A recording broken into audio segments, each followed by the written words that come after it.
We have calls from the crowd to make a busted card. All right, we are not done today.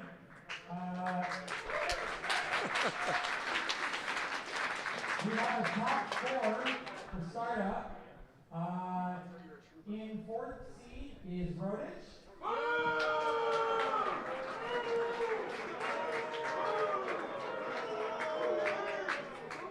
Third seed is Isru Julian.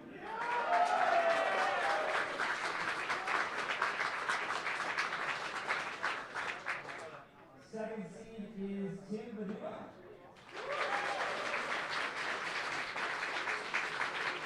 And our top Swiss. To explain to the chat, the boos were the boos were Swifty booing Rodage in fourth place in the playoff for Startup World Champion. Before we convene at the judge station, after I finish these announcements, we can work out whether we're going to take a break before we play the top four. And then we'll play the top four. Yeah, startup. As we can see here, startup top four is happening in the background. They're just being announced. And there are only actually a couple of breaks. Some of the prize breaks turned out to be the same. So if you got 18 points, you get the... Yeah, okay. I think we might be able to hear ourselves over the sound of the room. Let me know in the chat if you're listening to this. Can you not hear me clearly? If not, we'll wait for the end of these announcements. We are joined by Sokka, who has just been... You're the first Canadian world champion. It took Canada... I think so, right? Yeah, I think congratulations. We've been tracking this one. I can hear you clearly. It took the home turf. Here, firstly, Sokka, how are you feeling right now? It's insane. It's absolutely insane. I had to dodge so many matchups to get here. I felt like there's parts in the day that I had some pretty bad beats, and then I think later in the day they came back. The luck came back to me. I really went into today with decks that I was like, in order for me to do well, I need to get lucky. I need to get a couple matchups and make sure there's a lot that I don't run into. I think that my decks were probably not the objectively best decks to bring. At least my runner, maybe the Corp was, but my runner, there was a lot of bad matchups in the runner, and I won, so obviously it is the objectively best deck. But yeah, I think the first time the stream saw me was when I got swept in round 4 against Quacktopus, and I could have ID'd that round and finished in the top 8, IDing the rest of the day. And because I decided to play, I got swept, and then I had to work really hard to get myself into the top 16. I'm curious about those so matchups. much going on. Yeah, please ask away. Yeah, what were you most worried about facing? Which matchup did you really not want to see in the top 16? So I'll start off by talking about the matchups I didn't want to see on the day. Yeah. Because I didn't know about the Egg Infusion. I knew what the deck does. I didn't know Snare Bears was going to bring it. Oh, okay. So I guess I was very confident with the sports medal. I had basically prepped Corp for the entire World's prep. And it took me a long time to get to sports medal and then to editing the deck to the way that it is right now. I'm very happy with it. So I think it is a runner favored meta, which is why I spent all my time prepping for Corp. And because I spent all my time prepping for Corp, I was only really prepared for Corp. So for me, I think my Corp side was favored because I had a better deck. Yeah. Apoclat has been around for a while. I think people saw me play it on stream the last time I streamed. It is that deck, except I cut a pawn shop for a second in Golo. That's pretty much it. But the Apoclat it used to have a Clot and 2 Simul chips. And if you're not playing against Sports Metal, those 3 cards are dead draws. So I was literally lining up to hand in my deck list, and I was in the line, and there were 3 people in front of me. I was almost at the front of the line, and I put my deck list sheet down. I took out my pen. I crossed out Clot and 2 Simul chips, and I put in a second Pinhole, second Mad Dash, and a Deuces Wild. There you go. And I was basically hedging that I wouldn't play against Sports Metal. So I think that's a bad matchup for me because I don't have Clot. I just have to go YOLO on Stargate.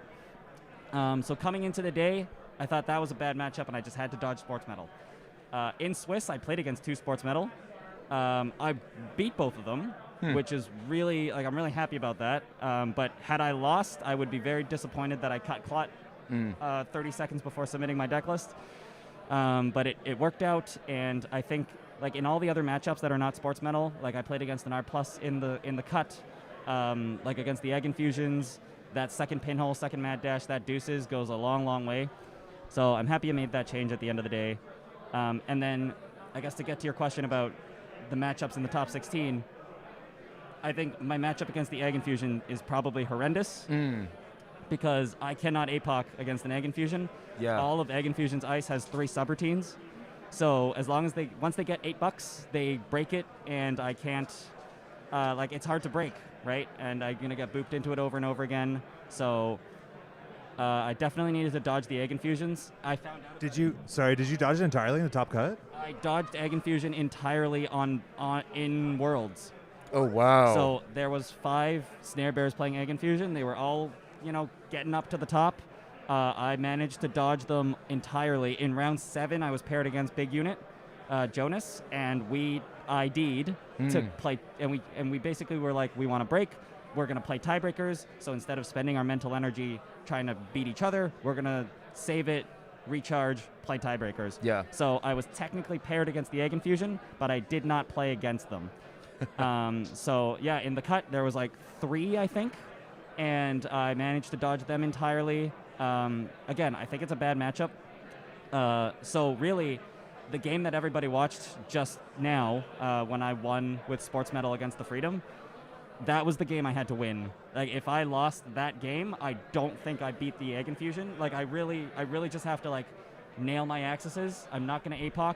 Hope I can Stargate, maybe get a couple lucky singles, and try to win from there, but I really think I'm unfavored in that match.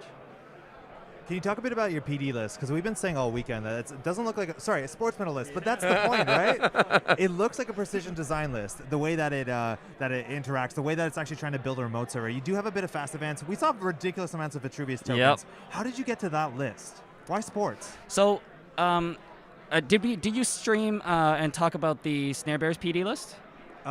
We saw it once with Rob, but it didn't really do much. Yeah, okay. Unfortunately, it was just like a really bad draw. Okay, so that list, it's pretty much like I'm doing the same thing that PD list is doing. Sure. Except like I'm playing it in sports, so I have more fast advance. I have a second Audacity, right? They're not doing Skunk Void, so like Skunk is just kind of there. And like I really just thought that Sports' agenda suite was a lot better for what the deck is trying to do, which is basically you try to rush behind next activation command, and then you have a better way of closing the game via fast advance. So the difference between the Sports and the PD was that PD, first of all, every HB needs to play next activation command because every runner has endurance, and every runner, like most people are playing Anarch, and a lot of Anarchs have Botulus. So, and also, a lot of Anarchs are cutting their MK Ultras. So in the finals today, Scry had 1 MK in his deck, and he was just digging hard for it. Because if I next activation command an Ansel, he has to use that 1 MK to break it. So I guess the insight between the difference between PD and Sports Metal is that if you're playing a next activation command deck, you have a couple burst turns where you're good at scoring agendas. And then on the other turns, it's hard to score agendas. So I guess like what the PD is trying to do is they're trying to get Vitruvius counters, and then they're trying to recur the next activation command enough times to the point where they can score 7 points. And in my deck, I'm not reliant on getting next activation command. So I have the next activation command. I can make a couple like turns where the runner can't run, and I can score some agendas. But if I don't have it, maybe I just fast advance. Like I think against criminals, you might just fast advance and not do anything else. So there's a flexibility in that. There's some flexibility in that. And also, like I just felt that if I can just rush with next activation command, Seamless is like really good for getting Vitruvius counters. It's just good efficiency. Sometimes you can score food off the board with that. Oh yeah. And if you do get Vitruvius counters, instead of like recurring next activation command and trying to win by like having an agenda on the board, you can just recur your Audacity or your Biotic, or maybe you have one of those and you can recur your red level. So it just seems like a lot more of a powerful end of the game state. Cool. And you also play 2 Mavericks there. And Mavericks is just really good right now because like a lot of people are playing Fermenters. I was expecting a lot of Anarchs. So like I felt this deck was quite well positioned. It's like a really good way of beating Hoshiko, which I was expecting everybody to play, but this Freedom deck showed up. I had not played against Freedom, so really like this game in the finals was the first time where I was like diving into what this Freedom does and how to beat it. So the Freedom game, there's a really fantastic turn where, you got the Fairchild Res on the remote server, the Hippo came down, and it was such a broadcast of what's happening. Your Mitt was like 5 agendas holding in hand. Something like that. It was an ugly hand, and you realize, like, just put everything on the table. And still, they took the bait, went for the Fairchild 3. What an incredible play. Were you worried that was going to be a bit too obvious and to sweep the board instead? So what I tried, ideally, you put a second ice there to protect your Fairchild. Of course, you didn't get any. You were exactly because I think I had 3 credits. Yeah. I had 3 credits. So if you lose the Fairchild there, that's so bad. Like you lost your remote. Like you can't really win from there. So I res the Spin Doctor. I drew 2 cards, and then and I drew 2 cards, and there wasn't any ice. And I was just like, if I click to draw, if I don't find ice still, then I definitely just lose the game because now I have 9 cards in hand and 2 clicks left. So I just got to play with what I got, and I don't have ice, so basically I need to accept that this Fairchild's going to get clicked through and trashed. So I was just thinking, like, okay, we can pop the Spin Doctor, put the Trank Grid in there as bait, install Rashida, install Vitruvius. Now, I think the analysis goes that since I installed 3 cards and one of them was behind the Fairchild, it's less likely that they will run the naked card because they want to take advantage of the fact that they can Hippo the Fairchild. Of course. And they get to see an unknown card. So I could I don't know if people will do that, but you could very easily have put the Vitruvius in the remote and put the Trank Grid naked, right? And maybe they check the naked cards and then they don't check the Trank Grid. But it's it seems more obvious to check the Trank Grid because you're also hippoing. Yeah. And I guess the other thing is, even if they run and steal the Vitruvius, which is obviously not good for me, I can draw 2 and hopefully I can find a piece of ice, and that saves my Fairchild. Yeah. So that's exactly. So that's the risk, right? If they do check, then maybe next turn they can't trash the Fairchild anymore. So I think they had to take that opportunity to trash the Fairchild. Super cool. I had one question about that game too. The last turn, when Scry's running HQ, what is running through your mind during those 2 runs on HQ? Because they were the game was very different during those 2 runs. Yeah. The last turn, he ran HQ. You pretend to think about whether or not you want to res Fairchild, and then you don't because you can't, because it gets hippoed. I mean, that. I'm just kidding. Basically, that's just Scry knows that rezzing is a horrible play. So the fact that you pretend to think about it is just funny to both players. But my 3 cards in hand was food, double, Megapre. Yeah. So he had a 2 and 3 to hit a Megapre, and that's what I wanted, right? So I put the 3 cards down. I do a genuine shuffle, so I don't even know what the 3 cards are. So I genuinely mix them up. I don't even know which card is where. I put the 3 cards down. I know he's going to roll a die anyways. So he rolls a die, and then I'm like, okay, please be the Megapre. He hits the Megapre, and then you do actually pretend to think if you want to draw or not, but obviously I do because I have the other Megapre in hand. So I draw 2. When he runs back, the thought going through your head is if he hits the Megapre, that's bad, right? Because now I need to find another way of scoring. But honestly, I've been ripping agendas and getting access luck all day. This is this is what I need.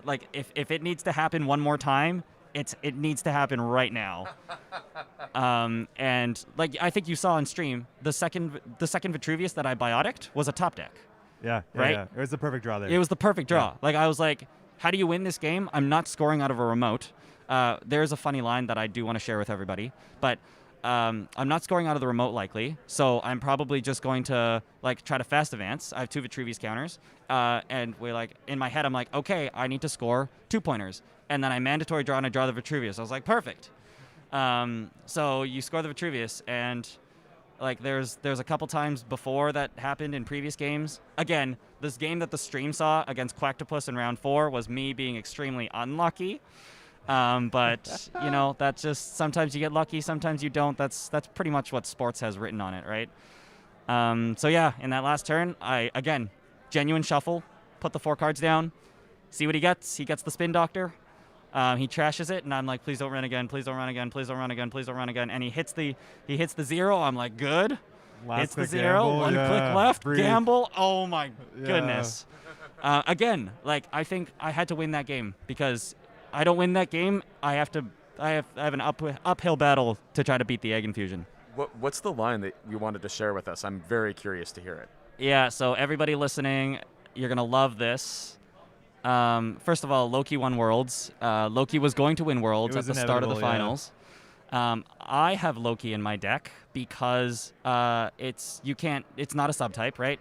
So you can like install it. They have to kind of eat some subs. If there's no ice res, they have to shuffle their hand away. If there's like Fairchild Ansel, which is ideal, then it has 4 subroutines and it's like hard to boat, hard to botulus. And especially if you have next activation command, then they can't boat or botulus it at all.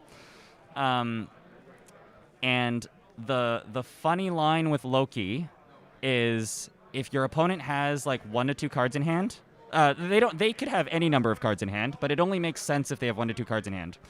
What you do is you have your Loki on a remote, which is where it usually goes, and you have your Loki installed on the remote, and if it's not rezzed, then you just like put something behind it.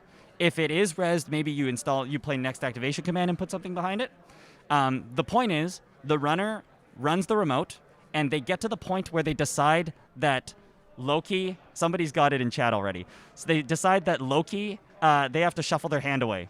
So they shuffle their hand away, continue the run, and then you kill them with a Maverus. Oh my god. That is incredible. There's 2 Mavericks in the deck, and specifically against Freedom, like that's not even a dead install. Like against some matchups, it might be a dead install, but against Freedom, you put the Mavericks on the board. It's a useful install, and if they decide that they can't break the Loki and they shuffle their hand away. Again, if they only have 1 to 2 cards in hand, I think people could reasonably do that. So they shuffle their hand away and they die to a Mavericks. It's never happened before. It is a dream, but honestly, if you're like 6-1 down and you need to YOLO to win the game, I think that's actually a decent line to win the game. And Sokka, before we start, because the start of I think finals are just starting. Do you have any shout-outs? I know you've been making content for a while, and I've been a big fan. Do you have any shout-outs before we close off the standard part of the World Championship? Yeah. Man, so much. I want to start by shouting out like 2 of you guys sitting here like casting all day has been so good. Cheers. Thank you. I'm definitely gonna be like rewatching the games. Like 158 players in standard is amazing. So like people coming out is just amazing to come see and like play this game together. Friends in Unbanned, in my testing group, who I worked with, probably like, I think I prepped with them for like prepping like the PE deck that you guys saw Bridgman play. Yeah. And also the Hoshiko. The sports metal deck was a big part of Brandon and I. That's the king. Huge shout out to him. We were panicking hard for Corp, and we had no idea what to play for Corp. And honestly, I was gonna play R+ for a long time, and then I think people just like teched into that matchup too hard. So I ended up going, okay, how about we build PD? So we built this PD with 3 next activation commands, and then Brandon called it doing his due diligence, which was taking the PD and trying it in sports metal. And he was gonna do that, and sometimes like Brandon just does that where like he like takes an idea, plays in a different ID, and like he does it and then reports back kind of thing. Sure, see what happens. But he said that, and I was like, on the call right then, I was like, sometimes like he comes up with some ideas and I catch them right away, and I'm like, that is a good idea, and like let's do that right now. So we drafted a sports list, made a couple changes to specific slots. Specifically, like 1 bifurcation, 2 off-world office is probably a little odd to some people. Yeah, it's a strange suite. Yeah, but the insight is like you don't want 3 bifurcation because you really only want 1.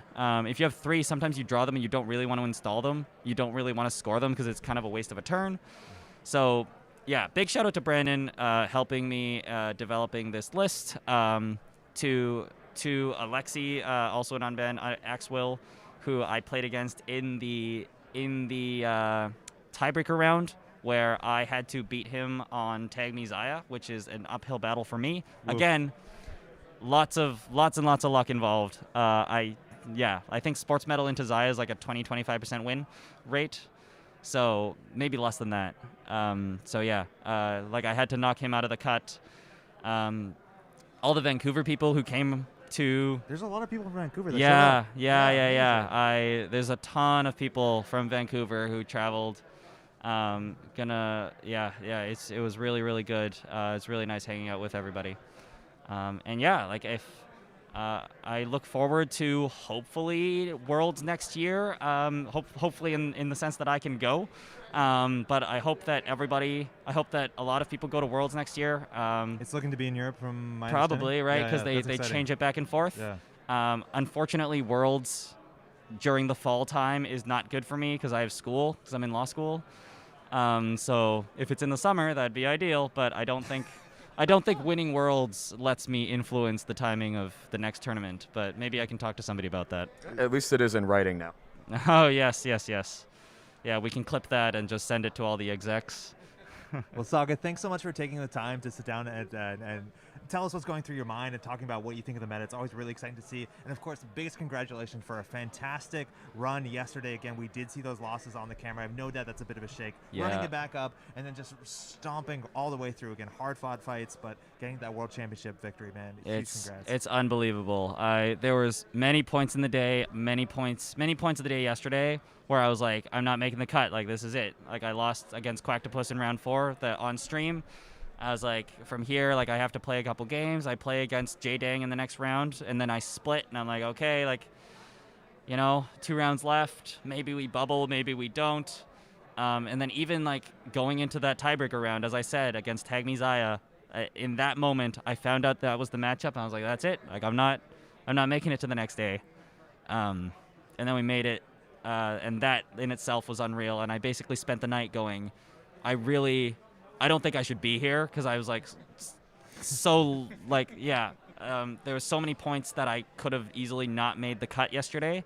So I was like, anything that happens today, like if I lose 2 games straight off the bat, then I lose 2 games straight off the bat, and I'm going to be happy with my performance, because the fact that I made top 16 was like unbelievable. And then I was basically like, there's so many bad matchups for me. Like Eric, Tag Me Zaya, really bad. Egg Infusion, really bad. The PE's really bad. Yeah, but I think there's like 18 matchups that were like fine, and then there's 12 matchups that were absolutely horrible. And I was just like, in my head, I was like, okay, like just take game by game, hope that you get the matchups that you want, which is what happened. And we got the matchups that we wanted, and that really carried me with some really nervous and tight plays from everybody in the top 16. Congratulations, Sokka. Okay, thank you so much. And this stream is nowhere near over here. We have the top 4 starting of the startup tournament that has been going on in the background. We're going to catch up with it again. Once, congratulations, Sokka. Really well played. We'll be back in just 1 second. Apologies for the Startup Championship. We are going to have some commentary going over this. We have the deck list just delivered. The timing of this, we're going to be running to, just give me 1 second, but we'll be right back again. We're going to leave it on in the background. Excuse us.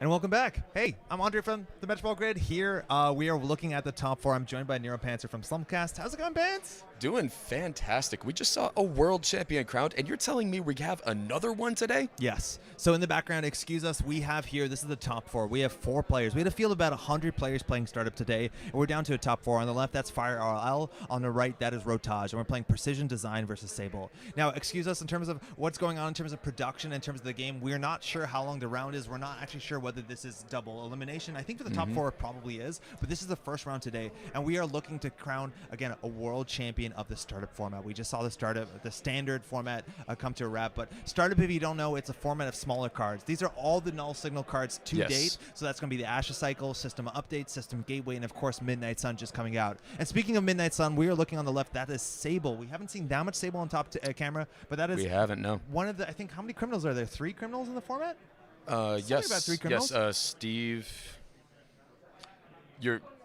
Steve, Sable, Zaya. Zaya, as of course, well. yes.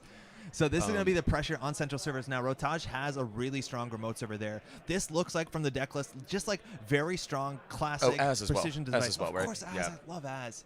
But that is going to be a remote server. An Anoetic Void is likely going to be in there. We have the Tranquility Grid. We have the Managram. So that server is really hard to run.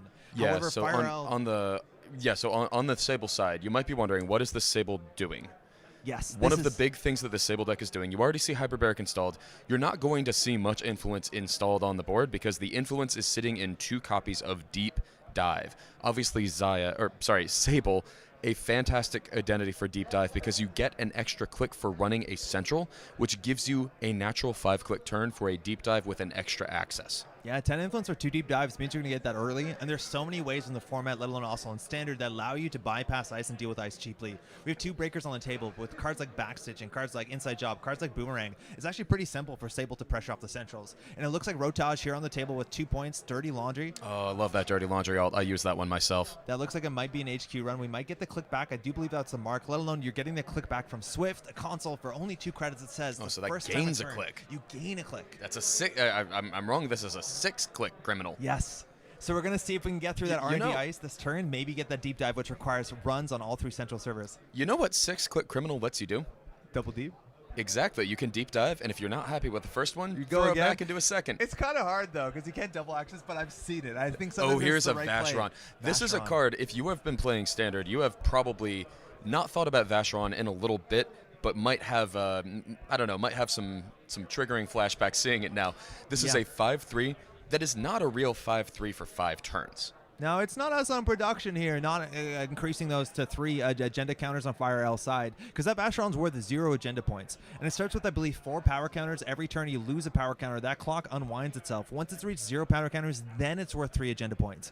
And I think that's a real struggle here. While the timer at the bottom of the page is by no means accurate, Fire L has to not lose the game before those points are even worth anything. That's and Rotage correct. has a really strong scoring remote. So if Rotage can draw something off the top of the deck, get in the remote server, Fire L still needs to win off of the deep dives and still wait 3 to 4 more turns. It feels almost ridiculous to say it, but it is almost too late for this Vacheron to cash in, depending on what Rotage has. Because already 2 points in the score area, threatening another score here out of the remote, that could easily be 4 points.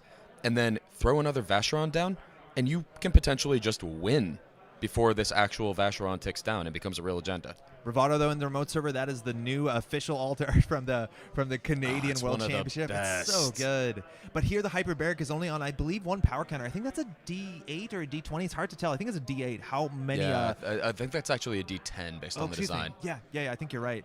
So we're going to have to boost there. We're going to have to spend 4 credits to get the strength, and we're going to see the Anoetic Managram interaction. Now, Fire RL can end the run here, or pay 5 credits, or spend 2 clicks. And then after that, the Anoetic is going to fire. Now, luckily, we did get the Vacheron early. That happens, apparently. Sometimes. I think someone steps on a wire or something, but we're still back in it. Yeah, now we're going to discard 2 cards and 2 credits. So that Managram is paid for, and Void is now going to be used. So that will still gain the 7 credits off of this Bravado, but it is a tall order to go back into that remote. It is possible this turn, though, because Hyperbaric is efficient on a second break.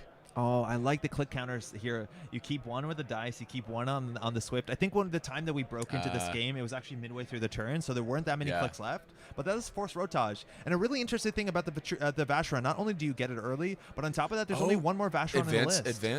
Advance. Let's see if that is just the luminal. It's the luminal transubstantiation. That is one of the absolute best agendas to score in the entire game. It is a 3-2, limit 1 per deck, and when you score it, you gain 3 clicks. Now, of course, it would be extraordinarily broken if you could then go on and combo that into more agendas. So it does have the rider of you can no longer score agendas this turn. Now Rotage does But get that is 3 more just a clicks. jam. Who needs to score agendas this turn? Score them next turn. That is, I think, an off-world office in the remote server. Again, a 4-2 that gives you 7 credits when scored. That will put Rotage on to 6 points.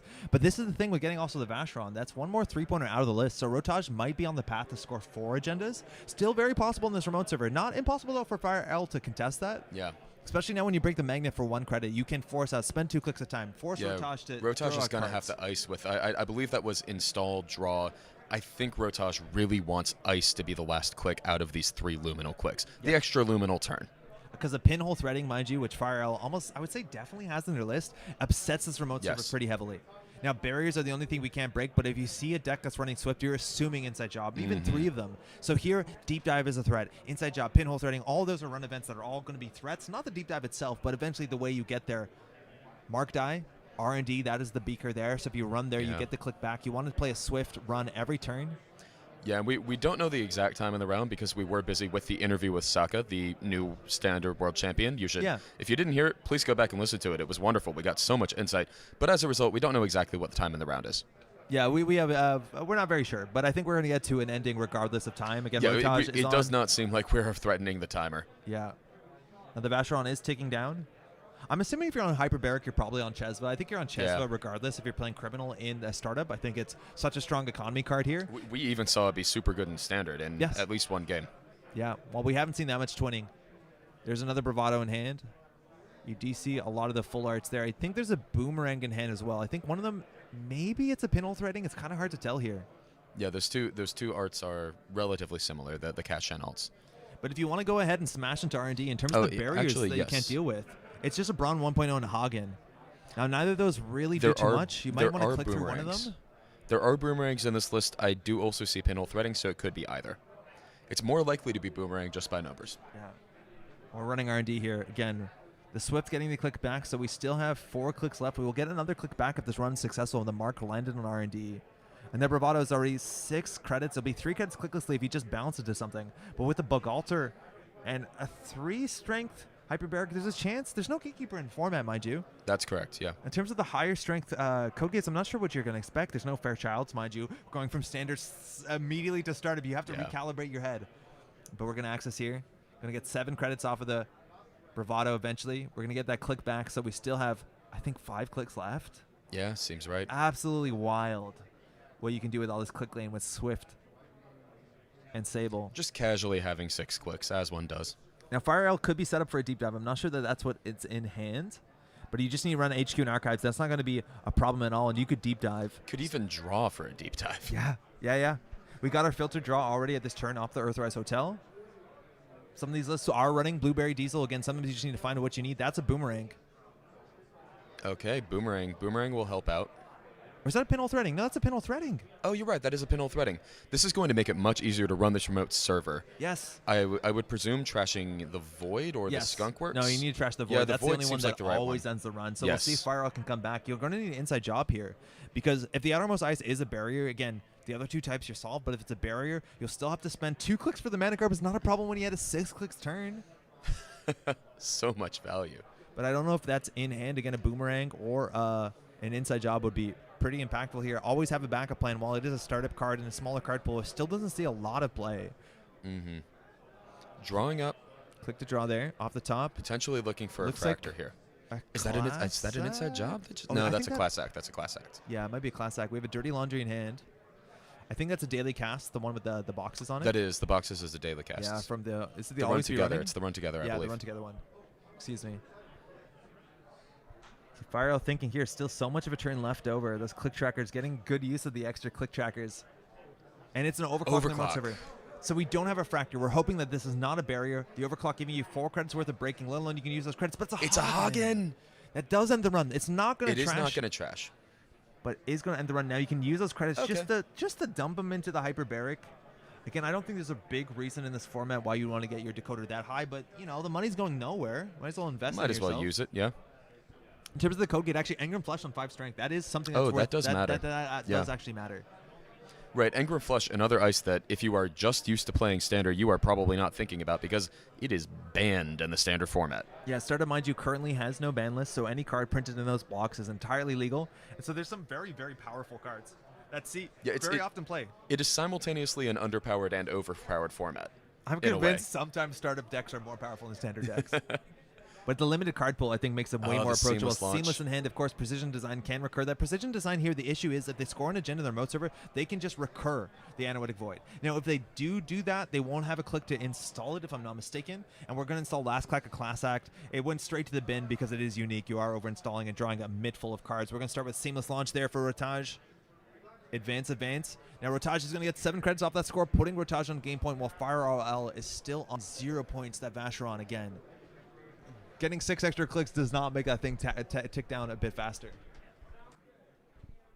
Now, Rotage, I believe pulling back the Seamless, or looking at at the whole archives there.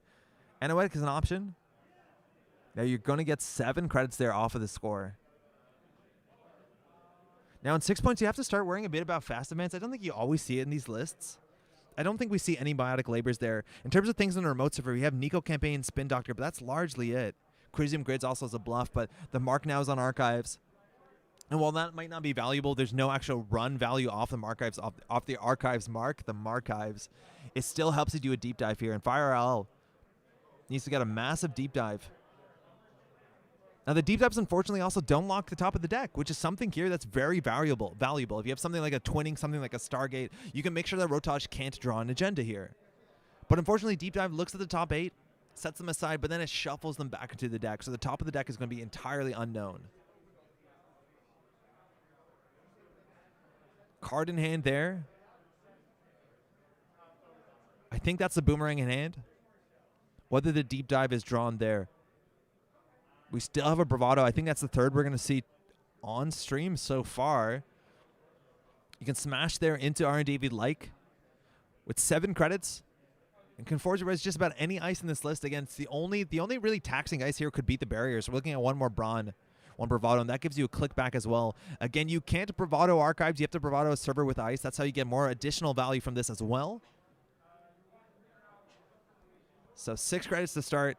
Get that click back. Again, Fire RL, very methodical with the click tracking. It's super important to get that done with Sable because it's very easy to lose track. Counting to 3, okay. Counting to 4, sometimes you get that wrong. Counting to 6, I could see myself getting that wrong consistently. Now, Rotage has to figure out where they want to res here. Again, the Tranquility Grid in the remote server means any jam is going to largely threaten enough credits to close the game out. And there's still one more Vacheron in the list, which, if Rotage jams in the remote server, that's fine if it's stolen. The game's probably going to be over before it's worth any points at whatsoever. At top of the deck. That's a steal. That's a 4-2 off the top of the deck. Fire L is on 5 points in a turn or two. Gaining the credits back there. So Fire L is... Theory, the deep dive here could seal the game out, stop Rotage as long as Rotage can't score in 2 more turns. Again, I'm not exactly sure how long Vacheron takes. It's been a while since I've run into the Vacheron in startup. It's everywhere in HB though. That's on me, and I think we might get a deep dive here. We're running HQ. There's the Engram Flush again, a code gate, res for 2, broken for 2. Now that the Hyperbaric's up to speed. Is there a deep dive in hand? There is a full art deep dive from the Midnight Sun booster spoiler set. In the right side there. Fire L can run archives, get a deep dive there. If you access 2 agendas, that'll take you to 6 points. Very likely, again, the Vacherons are dead, but even if you get just enough agendas out of the deck, there's a chance Rotage can win. You get to some awkward board states sometimes with Vacheron, where there's just not enough agendas in the game for Rotage to win out. Being on 6 points, that does change it. We're checking archives as a deep dive this turn for sure. Seamless launch in the remote server. I think there was a Managarm in there as well. Cards in hand, Fire L playing this very slow, but the deep dive here for 2 credits definitely going to come out. We've done all the legwork. Legwork not included. You can set aside the top 8. You can access 2 of them. You have 2 clicks here. And again, that won't stop the top of the deck. It will shuffle. So Rotage could just top deck to the agenda, jam into the remote server. There's no Anoetic, I don't think. I think that's still in archives. So the remote server is not safe. Fire L looking in a good spot. It's just time. Can you buy enough time for the Vacheron to be worth real points? Fire's thinking about it here. Again, agendas in the deck. There's 6 on the table, 5 more on the table. So it's 11. There should only be 7 points more in R&D. That's 1 3-pointer, 2 2-pointers. Fire's just not slamming it here. Thinking this one through, deep dive. Again, you've done all the work necessary. I think we have 3 clicks left here, maybe?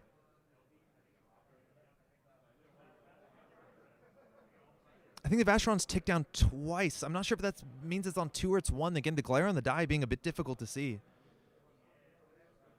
Smashing the deep dive down here. Again, you could consider running back.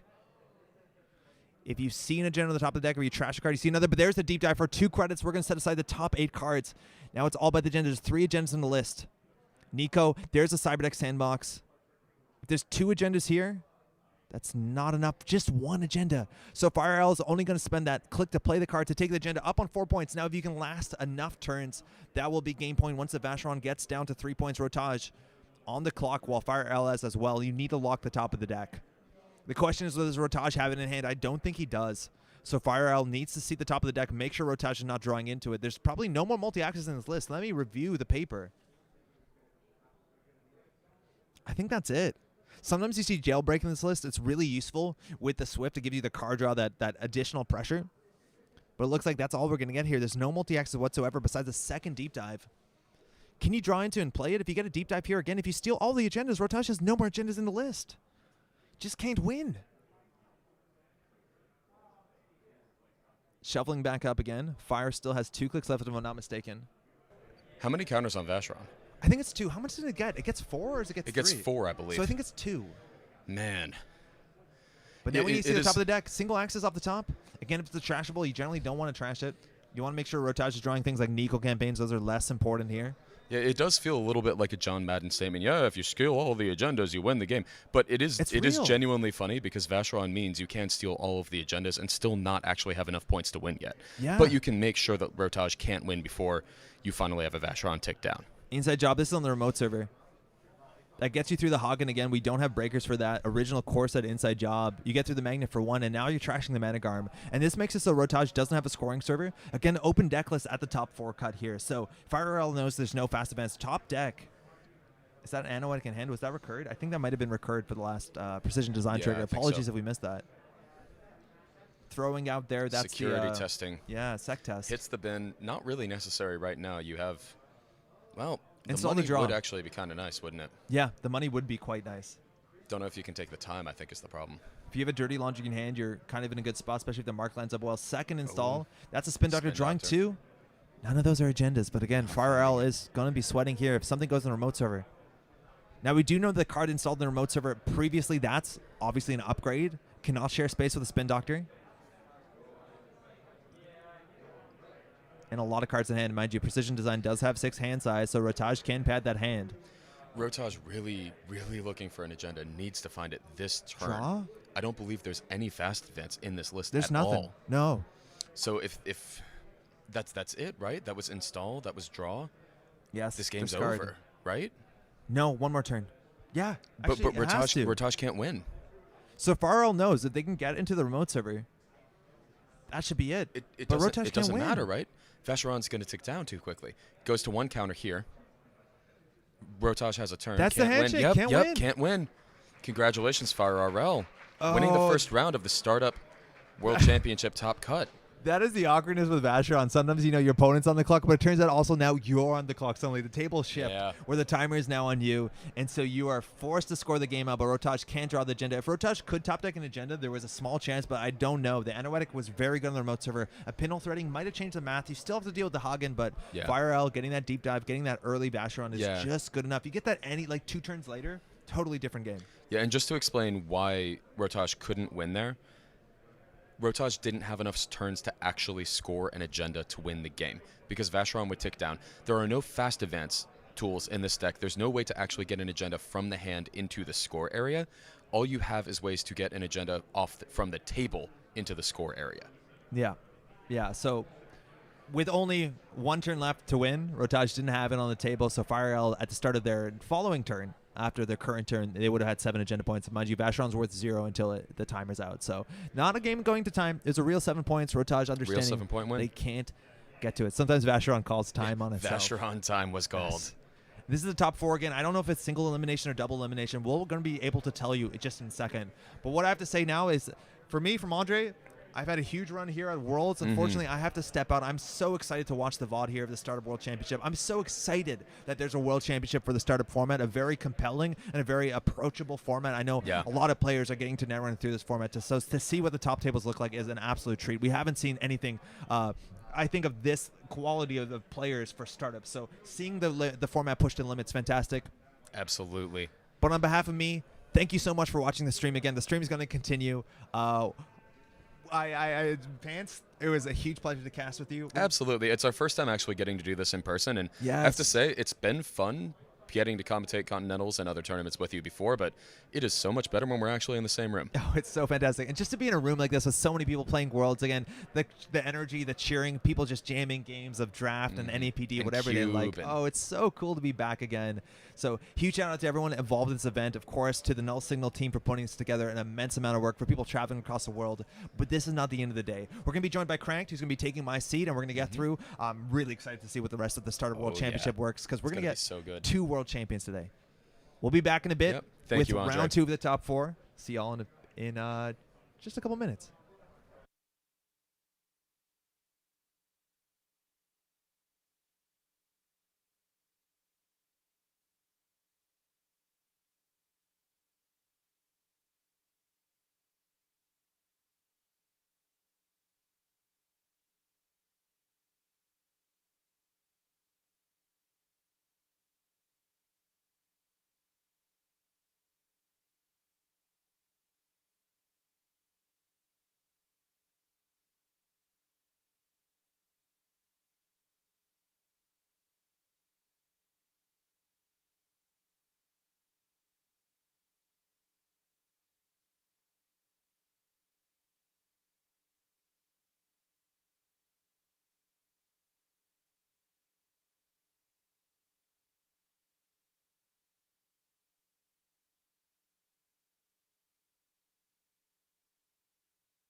Welcome back to the Startup World Championships of Netrunner, hosted by Null Signal Games. This is the Null Signal Netrunner Twitch stream. Welcome back. I am Neuropanzer from the Slumscast. I am joined by Cranked, also often appearing on the Slumscast. Shoutouts to Cranked. Welcome. Shoutouts to username equals pants, and thank you for having me. Good morning, good afternoon, good evening, good night, bonjour, and furthermore, hello everybody. Yeah, this is the first time on the stream for you this weekend, so how has the weekend been for you overall? The weekend has been great. I've enjoyed my time in Toronto. I've never been here before. I wish I hadn't lost my voice shouting about my bad beats yesterday in the standard rounds, but you know, you win some, you lose some, you live, you laugh, you love. Especially here in the Startup World Championships. It is so exciting to me that we actually have a World Championship of Startup. It's the first time that's ever happened. It's the first time it's really been ready to happen, but it is so exciting that we're actually going to crown a second world champion. Some of the prizes for that. What are some of the prizes for that? Welcome briefly to the cast. Orbital Tangent, Syshop of Ceremonies at this very tournament. So we have a lot of the prizes that actually come from Standard. We've got that challenge coin. We do have those limit 1 per tech agendas, both legal in that format. And the top person is going to get that Trickster Taka one of playmat. There's never going to be another one of these on the planet. So some pretty exciting stuff. But if you look at the world's prizing article, you're also going to see things like Planogram. You're going to see Maskarovka, and you're going to see Cleaver. Amazing card. We're going to see a lot of it today in the startup format. One last thing as well, the champion of this event, due to some design constraints, the design team doesn't want to have to design another champion card. They really only want to do one a year.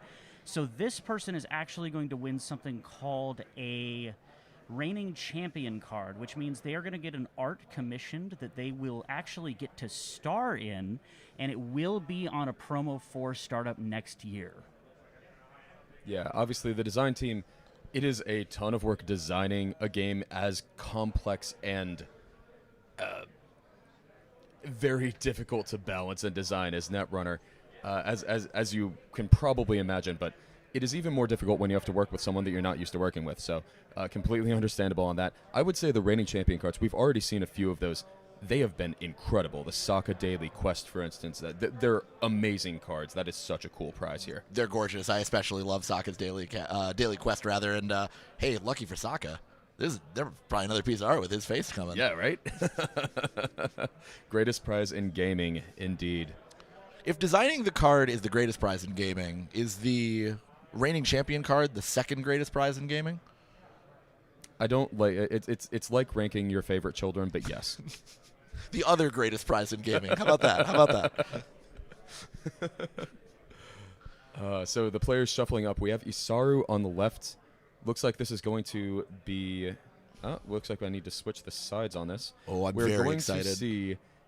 Now I need to update so it hits the stream as well. It's my first time on the computer here. I've just been on the mic so far, so bear with me if there are any technical difficulties. We're going to see Rotage on Tau Salonga. What do you think we're going to see out of this Tau Salonga deck? We don't have the deck list yet, but just what do you think Tau is going to be up to? What does Tau do? I would expect that Tau is probably going to be going sailing on a sailing boat. I would be blown away if we did not see a copy of Endurance hit the board on Rotage's side of the table. Now, I am very curious what goodies Rotage has in store for us. Rotage, noteworthy in the Netrunner community for designing a deck called Diaper, which for us old heads should probably strike fear into your hearts. Definitely. But Rotage is really capable of doing some very strange things when piloting a Shaper deck. Yeah, and how do you think Tau in particular synergizes with that boat? Well, I would expect that the boat is going to allow Tau to potentially set up a more favorable server for him to farm power counters on Endurance.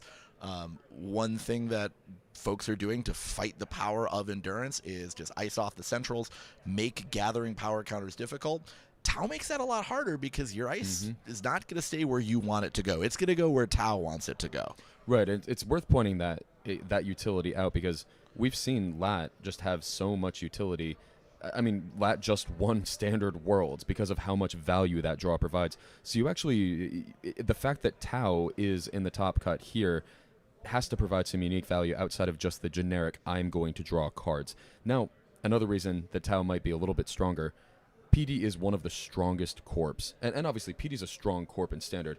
PD is an overwhelmingly strong corp in Startup just because there are fewer Startup corp options in general. So you're less likely to get that lat draw. It's easier for the corp to actually deny that. Now, you were excited primarily because of the corp here, I believe. Absolutely. I'm very excited to see what comes out of this Pravdivos deck. Yeah, tell me a little bit about what Pravdivos does. So what Pravdivos is going to do is it's going to install cards that benefit from advancement counters. It could be something relatively benign, like, say, Ubiquitous Vidge, or some of the ice, like Mestachestvo. It could be just gaining benefit on scoring agendas, for example. You install a 5-3 agenda, you advance it once, the runner runs elsewhere. Hey, you can score that 5-3 next turn. That's value, baby. Or if you want to go into the dark depths of jank, we could be seeing an Urtica Cypher list. This could absolutely be Shell Game Pravdivos. Hey, it's Orbital Tangent. I'm back briefly again. I wanted to say that I have cold memes, and that's unfortunate, but I do have hot deck lists for our commentators. Excellent. We do need those. We need the scoops to feed our family during the long winter. And I'm going to take a look at the Tau deck real quick. So you might even be able to hear the paper in the background. We literally just got these deck lists. Some of the things that this Tau deck is up to. Pinhole threading. Another thing that you benefit from by having a weak server, which is easier to arrange with Tau, is an easy way to pinhole thread and break things in a remote. Like, well, you actually have to access if it's something like an Urtica Cypher, don't you? So it doesn't actually outplay that. You do. Pinhole threading is hard countered by installable and advanceable traps. Yeah. Tread Lightly is also in this list. Tread Lightly, fantastic when you can... there is a server that the corp wants to use for a thing. You throw ice off of that server after you've made them res it. Now you tread lightly to punish them having the audacity to score or let you steal agendas. How dare you don't res your ice and let Tau move it around. What a silly decision. We're also going to see Bugalter. We're also going to see Kuroda. We're also going to see Stargate. So those are obviously, in the startup format, there are just inherently fewer options in each faction for breakers. So oftentimes you'll see these runners import their breakers. Now, tell me a little bit about what's actually in this prov list. We talked about things like Urtica Cypher, but what should Rotage be worried about coming down from Isaru, and what can Isaru actually do with these counters that go down just from the runner having the audacity to run? Well, the thing that Rotage is going to be most scared about is, I was half right about Urtica Cypher. There are traps in this deck. That trap does not include Urtica Cypher. It does, however, include Cerebral Overwriter. Oh, that's even worse. It's much worse because this deck also plays Neurospike. I know my favorite deck in this top cut now. This is a particularly hot and spicy version of NAPD Cordon Blue. There are 3 NAPD Cordons in this deck alongside 3 Bologna. NAPD Cordon is the neutral corp lockdown that basically turns all of your agendas into NAPD contract for the turn, except it's actually better because for each advancement counter on the agenda, the runner needs to pay 2 more in addition to the 4 that NAPD Cordon says they must pay in order to steal. Right, so if you install Advance NAPD Cordon, if the runner actually runs the agenda and it's a Bologna, that is 4 credits, plus 2 for the advancement, plus 2 for the Prov advancement, plus 5 for Bologna. That is 13 credits to actually steal. It is extremely difficult to eat that sweet, sweet Cordon Blue. All right, well, it looks like we're seeing a turn 1 pinhole threading as we are underway. That shuts down a Drago. That is There you go. huge. Yeah, Drago, obviously, this is a 0 res asset. Easy to trash. It only costs 1 to trash. The difficult thing is actually getting into the server, which is what pinhole threading does for you. Bypass that entire idea. What Drago does, it makes use of some of these advancement counters. Also, you can manually advance it yourself. You spend 2 advancement counters. You give a tag to the runner. Obviously, this is not Reality Plus. You're not going to actually gain money from doing that. But tags are good. Giving the runner tags can be very helpful. Shuts down some of the resource-based econ, which, looking through the list, I do actually see some daily casts. I see some stone ships. I see some telework contracts. Makes it harder to actually get full value off of all of those, especially those telework contracts, which by design are forced to stick around multiple turns before you get the full value, and of course daily cast, which wants 4 full turns to tick down. So it looks like Isaru was content to just install Advance in a remote and make Rotage figure it out. I think that's very wise, especially knowing that there's really no way for Rotage to know what these advanced cards are unless he finds out the hard way. And that is to say, accessing them, which he may just not be willing to do. Yeah, one of the interesting things about Pravdevost, the thing that you throw an advancement counter on with that ID ability has to actually be something you can advance, correct? So you can't bluff it onto ice that you can't actually advance. Correct. So it is worth pointing out then that there was no Pravdevost trigger on that pinhole threading run. So that's correct. That should be a tell that none of these ice would register as Mesna Chestfo, as I believe that is the only advanceable piece of ice in the deck. Now could, correct? Correct. That is a new piece of ice installed last turn. And a very recently banned card has hit the table for Rotage. Rizeki, the green orb staring into the camera like the sun. It is a very simple card. You pay 2 to install it. It just gives you 1 credit every single turn. Just 1 credit every single turn. What's the worst that could happen? Nothing bad could. That 1 credit could be anything. You could just. I mean, think of all the things that you can buy with $1. You could buy an infinite number of diesels with that $1. You can buy an infinite number of diesels. You can install all of your telework contracts. There's a lot of things you can do with that $1. But genuinely, the fact that Pravdevost is a deck that I don't know. There is no re-education in this format, so Neurospike isn't something that's going to land off of scoring an agenda. Well, am I correct about that? Is there orbital superiority in this list? There is no orbital superiority. Okay.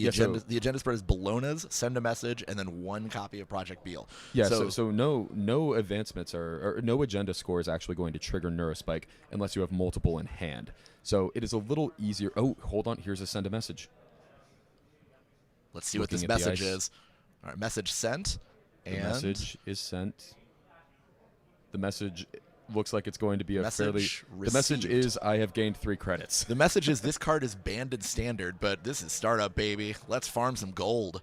Oh, and the gold farmer gets thrown onto R&D. Tau is doing Tau things. Very, Swapperoo. very, very awkward that the send a message has to go off before the Tau trigger, so it really doesn't matter what Isaru reses because it's probably not going to stick around where Isaru wanted it to go.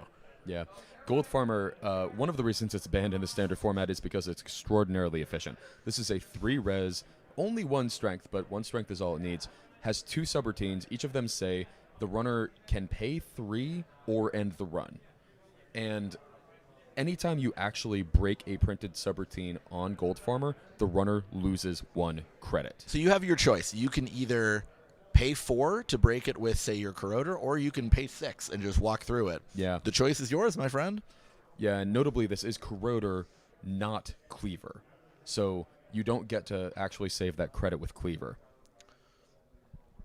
All right, looks like a Spinny D hitting the table on Isaru's side of the board. Looks like a handful of ice and a Bologna. Pretty awkward spot to be holding that Bologna, as Tau is flush with theoretical money off the daily casts as well as the telework contract, and of course the green orb. Yeah, what do you think Rotage is digging for here? I imagine the boat is probably something digging for. The only real multi-axis in this list is a Stargate. Do you think this would be... it doesn't seem like the correct time to Stargate with the only res dice on the board being on R&D. Do you think this is just fishing for ways to make sure that the remote's locked? I agree. This feels like setting up a remote lock. I think Stargate would be a pretty huge commitment to the board from Rotage. Absolutely. I don't think that would pay off for him in the long run. Perhaps if he was already on 4 points, I'd have a different thing to say, but I don't. He's on 0 points. Yeah, that is one of the interesting things about Tau is you can challenge the remote, steal the agenda, and suddenly make Stargate easy to find. Oh, that is a pinhole threading, finding a Bologna, throwing a free advancement on that Bologna. Awkward. Yeah, not the best thing in the world. So Rotage knows that there are points on the board. Only 6 credits on Isaru's side, so not much ice can actually get rezzed here. But it still could be enough because you do have to have 5 credits remaining to steal a Bologna. And he's going to make him check, too. There's a white space. White space is going to get stymied by the unity that's on the board for Rotage. Yes. But Rotage, that would put Rotage on exactly 5 credits. So he's really going to have to pray that he doesn't have to spend money on whatever that innermost dice is. Otherwise, he's not touching the Bologna. And if this costs 2, it's Tithe. Oh, so that's going to give up the Tithe is Bologna. hot. It does give up the Bologna. It does trash what looks like a rigging up. Looks like I rigging believe. up, yeah. Yeah, that is a rigging up. So that is a Bologna. And he'll buy it for Rotage on $5. 3 points. That brings the score to 3-3. That seems like a good steal for Rotage.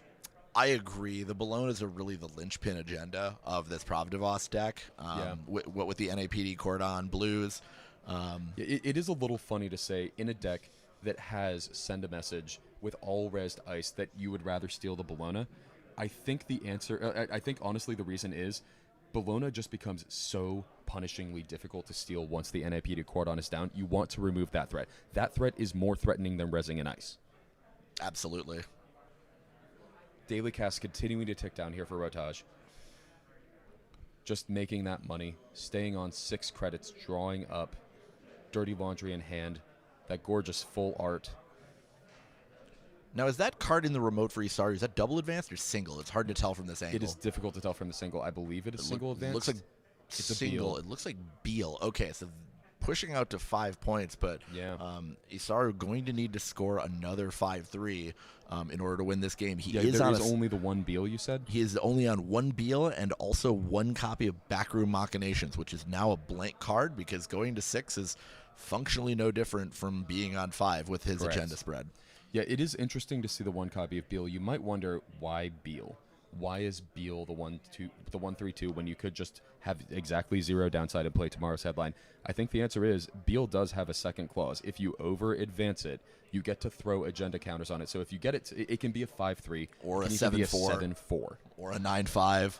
Yeah. I'm not going to do any more math, but it can Yeah. get quite out of hand if the runner proves unwilling to check your remote with the Beal in it. Yep. We call that game Beal or no Beal. Yep. Beal or no Beal, is this the cerebral overrider that just straight up murders you if you advance it? So actually this does mean that install advanced traps either they're Bologna or Send a Message. Just they can't be the Beal, right? That's one fewer thing that they can be that's actually good for the runner. Yeah, of all the agendas that Ooh, it cannot be, Beal is one of This them. might be Stargate time. Yeah, It's not MU. This feels It's like not Stargate. MU. I think you would trash the Stargate here potentially. Trash the orb. I'd be looking at it. Yeah. You might. You definitely don't have to, but this does mean that this also could just be I'm going to try to find the agendas on R&D before you can because there's basically no cost to run it. You're very all in again if you choose to Stargate here, but I don't hate the plan on its face. Yeah. Yeah, you're right. It is very all in. You definitely don't have to. I think just there is a lot of value from having cheap R&D runs here too. Oh, no, here we go. Here we We're going go. all in. The All gate's right. wide open. Hold'em has begun. Texas Hold'em.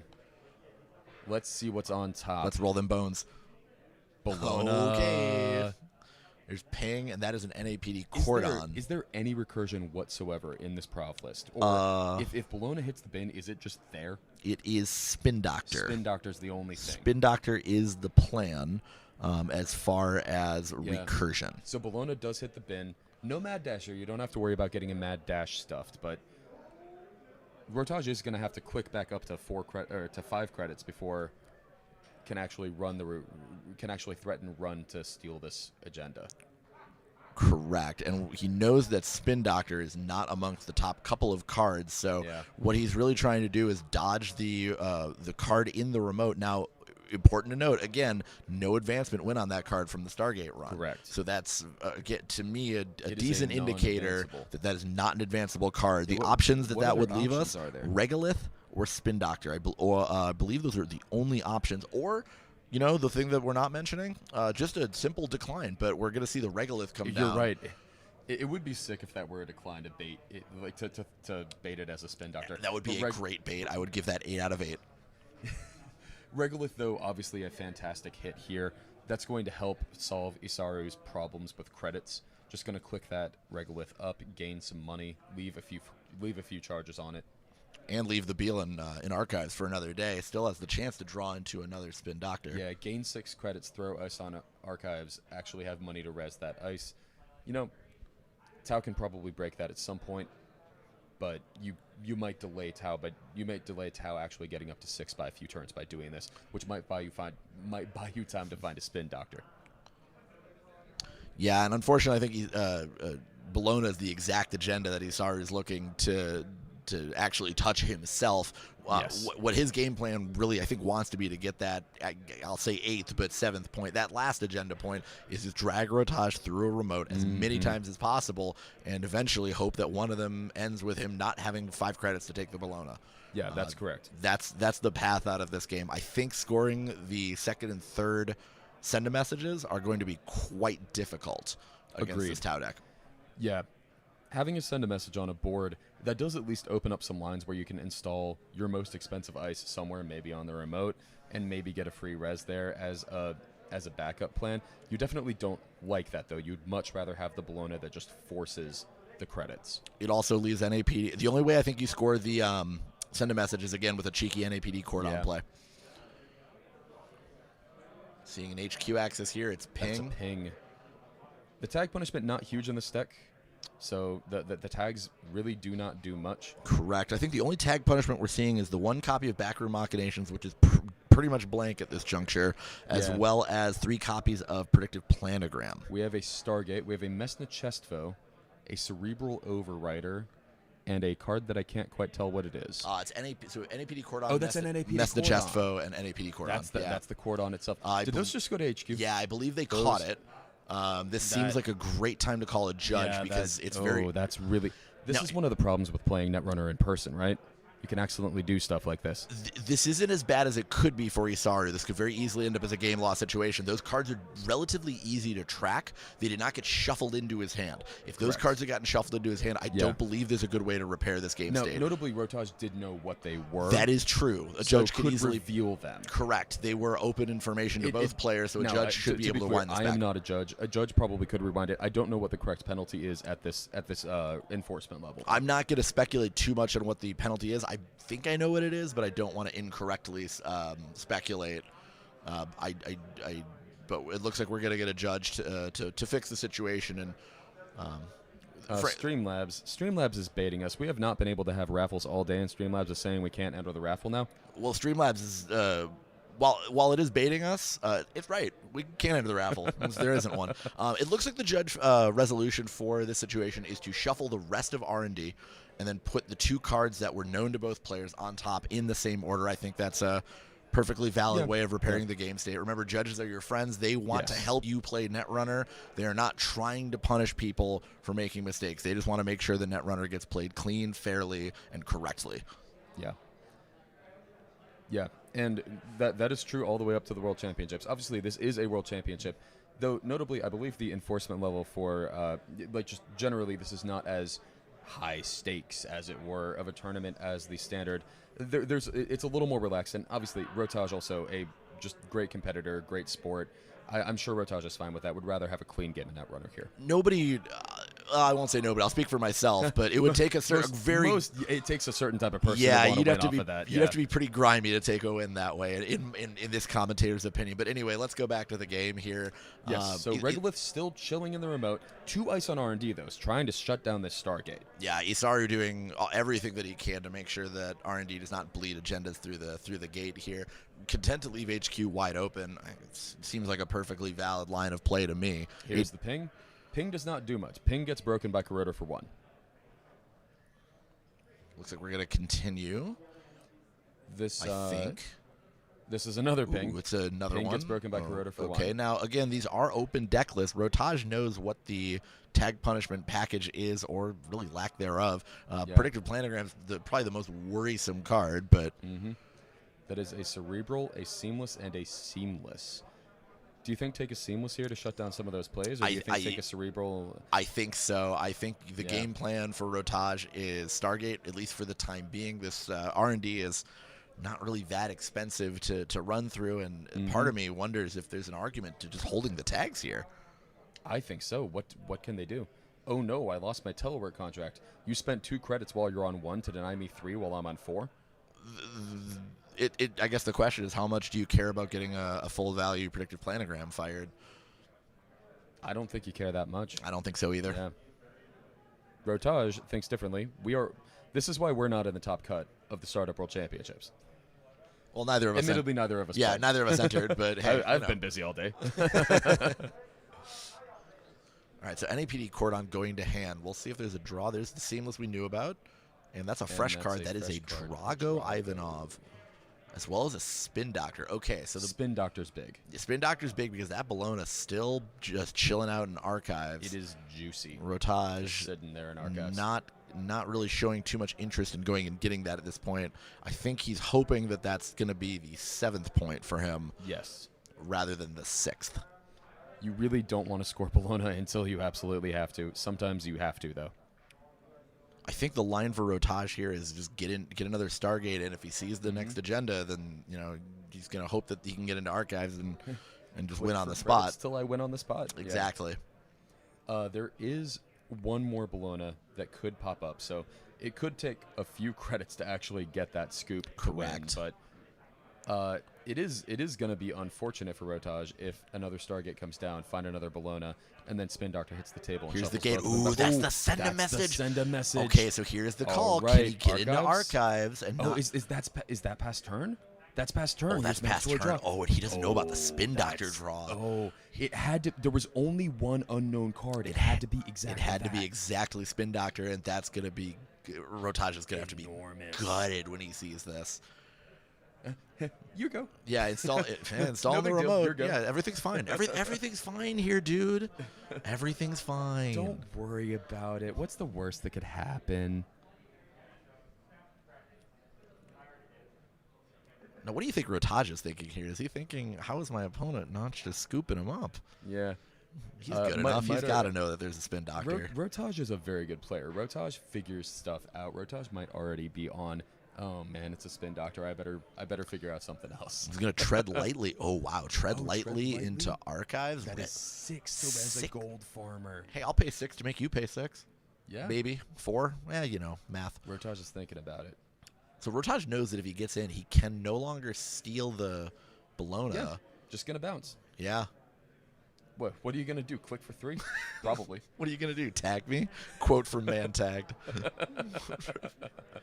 There's the Spin Doctor. We're gonna Yep. So draw revealing the 2. Spin Doctor. Didn't get a good look at both those cards. I saw a Tithe, but I don't know what the other card drawn off the Spin Doctor was. Agenda's going to go back into the deck, and Yeah, the Stargate's gonna feel pretty fully loaded pretty soon. You I have to agree. think. And if he's, it sort of looks like he is on 1 credit. Yes, 1 credit. That Okay. Regolith was fully clicked down, and almost all of that money has now been used. Resing ice. Yeah, that tread And light. it's stalling. The tread lightly secretly big because I think if I'm in Isari's spot, I actually want to top deck the agenda. I'm going for NAPD Cordon. Agreed. Yeah, and those 3 credits would matter a lot given the Oh, the seamlessness in hand. subliminal. Subliminal. There's the that's subliminal good. messaging. Subliminal, a card you don't see as much in Standard. We did actually see it a little bit in the top cut. You don't, Uh, but it's a great way to great get the little Prov card. Devos trigger because you can Yes. choose, do you want me to have an advancement token or do you want me to have a credit, which could be an advancement token? I get an extra click on my turn. Is it is it a good click or is it a really good click? It's really hard to argue with cards that give you clicks. Please reference Sokka's game where he's triggering red level clearance to clicklessly gain a credit, or as I like to call it, subliminal messaging and home. And obviously, as we just saw in the previous round, Sable gaining extra clicks, actually gaining 2 extra clicks. Yeah, we saw a That 6 was click fantastic. turn. I Yeah, heard the but, runner say look click back 6. through history. Okay, I am Hospiroid in engineering the future. I will gain an extra click. It is a credit. 4 click corp, sometimes Yeah. 5 click. Yeah. Right. Quick on the runner's turn when you have advanced assembly lines. So this is now an install advance in the remote. This feels very much like. Well, hold on. What It did can't he? be an NGO front. It can't be an NGO front because that's not legal. Looks like we're seeing an HQ run. Yeah, HQ. So a second advancement going on. Is this the Drago? It's this- likely is the this Drago. I Drago think just this is to the bait out a only. run? I think it's the only advanceable card. Ooh, that's big. NAP to Cordon. That's trashable. That's a big deal. That's only 2 to trash. It's the cheapest of the lockdowns. You got to get rid of that. I think that's got to go. That's just gonna ruin your day. Does this tell you this is well? I don't think Isara was on enough money to actually threaten an agenda score. So this Correct. doesn't necessarily tell you it's not an agenda. It isn't not definitely maybe an agenda. I think that's what you mean, right? Basically, yeah. That's basically it. Isn't not what I mean. All right, so we're gonna see the Cordon hit the bin rather. Yeah, it seems like all Rotage has to do is pretty much money up, and Well, I mean, this is technically threatening lethal. This is technically presenting lethal because there is a double advance card, and Isara could click for credits to get to 3. I don't think it's really presenting lethal, though. This doesn't seem like an agenda. Yeah, install over. Drago is a bait. Did you get a good look at that card in the remote? Whatever it is, it's advanceable. What are the options here? I think it would be Agenda, another Drago, or Overrider. I thought it was an NBN asset. I think it's a Drago. It's probably another Drago, yeah. Overrider would probably not be too wise. Maybe the first one was Cerebral, and this is the Drago to replace it. It could maybe be, vice versa. I think he's still. I think Isari was still short on credits to fire the Overrider as well. Oh, you're right. I believe only 2 credits currently. 1 or 2, and Overrider, of course, needing 3. Are we counting Subliminal? Subliminal might have given a 3rd credit. True. It's hard to tell with the credit stacked where they are, but I'm sure we'll find out if Rotage decides to run this remote. Yeah. And he is deep in the tank at the moment. Oh, by the way, I have these in my archive, so you might want to think of making a run. Please run.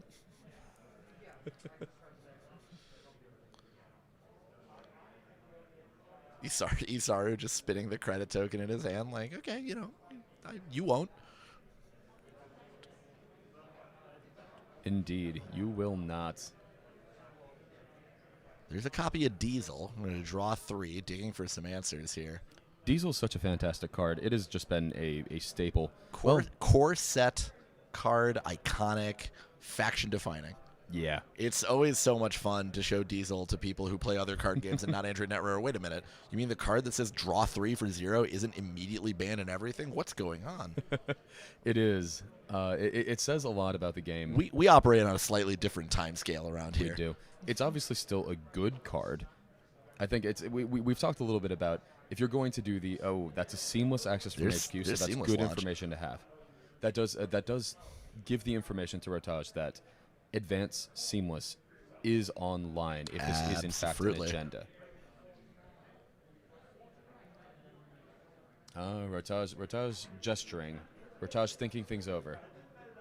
Okay, taking a net here. That's a Bugalter. Oh, just running through that's a Tide. What are we gonna see? That is the Drago. Just a Drago. Paying to trash that. Curious that he's paying to trash that. Oh, I think it's because of the cast. There's still a fair amount of money on that, isn't there? 4 credits. Fair, yeah. And send a message just went to hand, but there is no cordon.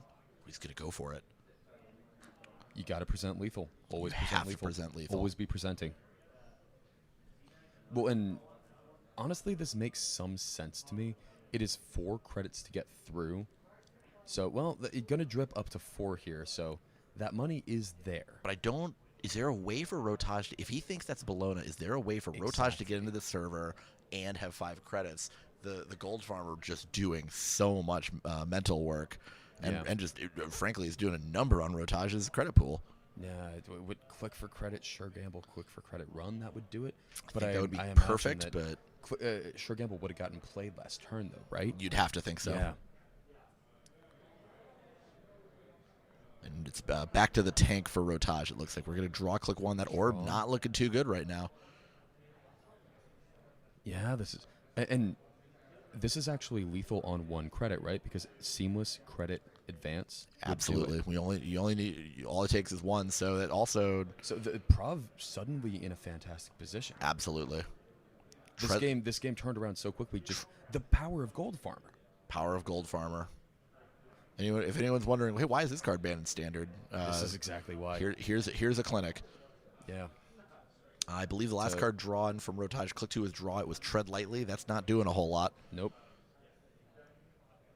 And yeah, these Tread Lightly is fantastic when there is no resed ice, when there's unresed ice on the server you want to run. They don't actually make you credits, which I think is why we haven't seen it catch on in Standard. People were calling it Crim Hack at first because it's a great run event that costs 1 influence, but it doesn't actually gain you money. So we're going to go credit. I think that's lethal. That should be lethal. Over. And that's just there it is. Well played by Isaru. Well played. So Rotage, unfortunately, has been eliminated from the Standard World or the Startup World Championships. out as the fourth seed, correct? Fourth in the world. Fourth out of over 100 players in startup. So a fantastic finish by Rotage. Isaru gets to play on. We will find out who Isaru is playing against in a moment. I think it's worth pointing out Isaru finding the way to really battle boat, and it's don't even let them install it. Keep them broke. Keep them guessing. You hear about runners keeping corpse broke. This was the opposite. This was quite the opposite. This is Gold Farmer doing all the work in the world. Rotage never had the money, the time, or the resources to set up a boat or set up anything approaching a lock. Really just a clinic in how to go underneath a boat deck from Isaru. Yeah.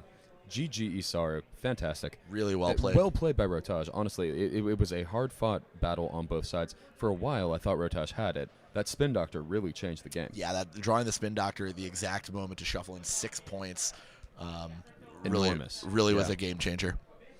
All right. Very nice. We're gonna go to a quick break on the stream. We'll be back for the next round as soon as we have that matchup and as soon as we know who is playing. So, see you in a few.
And welcome back to the Startup World Championships of Netrunner, hosted by Null Signal Games. I am Neuropanzer from the Slumscast, also from this stream. You have heard me all weekend. I am joined by Cranked. Shoutouts to Cranked. Welcome to the stream. What are you doing? Shoutouts to Neuropanzer. Shoutouts to username equals pants. Yes, my name is Cranked. Hello, I'm from Wisconsin. I'm the Baba Booey of Slumscast. As you can see, we have Fire RL versus Isaru. This is the lower finals of the Startup World Championships. So Tim Viduva is waiting in grand finals, has not lost a game yet in the top 4. Isaru and Fire RL are playing for the right to play a game against Tim Viduva, try to win that game, and if they win that game, play one game for all the marbles. Yes, we got all the marbles in the province of Ontario. We brought them all here, and that's what they are playing for. And by marbles, I of course mean a gorgeous, one-of-a-kind Trickster Taka playmat, right? It's a unique one. No, not even the Standard World Champion is going to have that mat. Eat it, Sokka. In addition to that, Matt, also going to have the ability to make a reigning champion card. So commission a new art on an existing card featuring yourself in the art. You've already seen this. You've seen the Sokka Daily Quest. There are fantastic arts. There's another one coming, or there will be, and we'll find out who today. So as you can see, players do get a few minutes to study the deck lists. This is the top cut. There are open deck lists, so they get a chance to look, see what the other deck is up to. That's actually going to be pretty important. We saw this Prov on stream earlier. Actually, we did see the Sable on stream earlier as well. So this is a deep dive Sable. Isaru is going to understand that the main way that this Sable deck tries to win is by getting 5 or 6 clicks and casting at least one deep dive, trying to find these 5 threes or the one Beal. And Fire RL also understands what the agenda suite is. That's actually one of the big things, understanding if I am going to go for deep dive, I know that there are Bolognas in this list.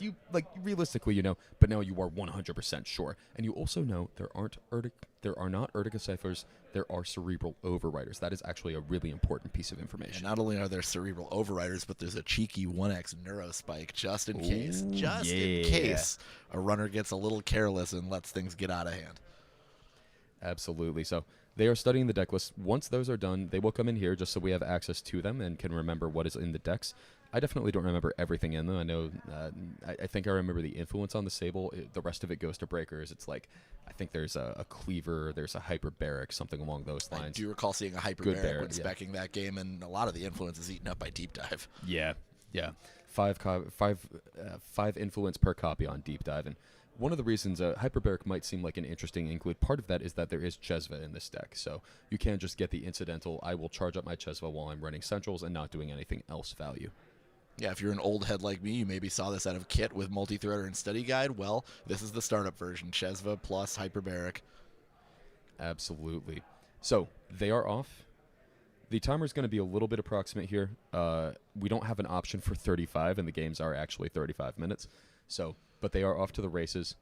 Opening hand for Isaru looks like 2 pieces of ice, one of which is a Mess and a Chesfo. I can't tell what that middle card is, but there's 2 copies of Hedge Fund. I think it's pretty hard to argue with this hand if you're Isaru. Is that Hedge Fund or is that Cordon? Might be Cordon. There's at least one Hedge Fund in there. Subliminal helps this. Yeah, so Subliminal, going to gain a credit, going to say either you give me a Pravdivos trigger or I get an extra credit every single turn. Let's see what the opener looks like here. Oh, I think you're right. These are hedge funds. There's These one are copy of hedge funds. One copy of Hedge Fund. Hedge Fund, ice, and install. Obviously, this can't be a Rashida Jaheim. Rashida Jaheim is not in the startup format. One of the most polarizing cards in Standard, I would say. There's a lot of... What are your feelings about Rashida? Oh, I don't think I could say those on these stream. What are your stream sayable opinions about Rashida? To keep it down to like an R instead of an NC-17. I think that Rashida is a card where when you fire it, your percentage points go up by a 2-digit number. I think you're correct, yeah. It is an extremely high variance card, which many people don't like it for that reason. And many people have to slot things like pinhole threading just to have a chance to actually interact with a turn 1 Rashida. Pinhole threading, a reasonable, good card for many other reasons, but it is not actually going to try to shut down a turn 1 Rashida here. What could this install be? Prov? I think that, well, the only cards that we're really going to be able to see, I think Drago, Agenda, or Spin Doctor? Spin Doctor. Yeah. What's the money asset as well? Regolith Mining License could be. Regolith would be a good one to start the game, I think. I think Regolith would be great too. I'd also be happy to see the Spin Doctor draw just to get the acceleration going. Yeah.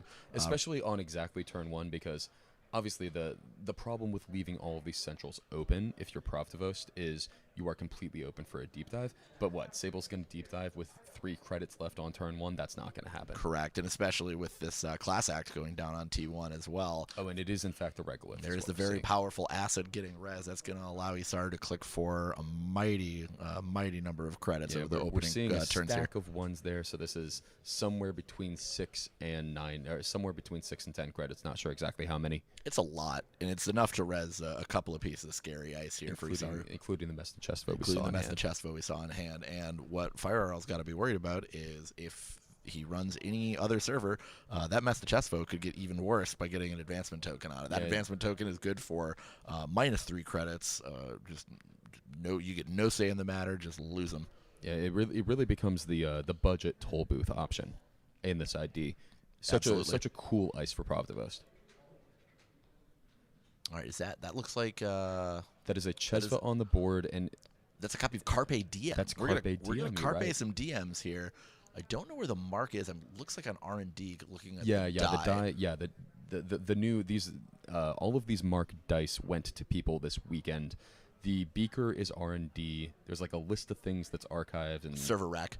A server rack and archives, and then there's a door for HQ, if I remember correctly. It's something like that. It's either a door or it's like a silhouette of a building, like an office building.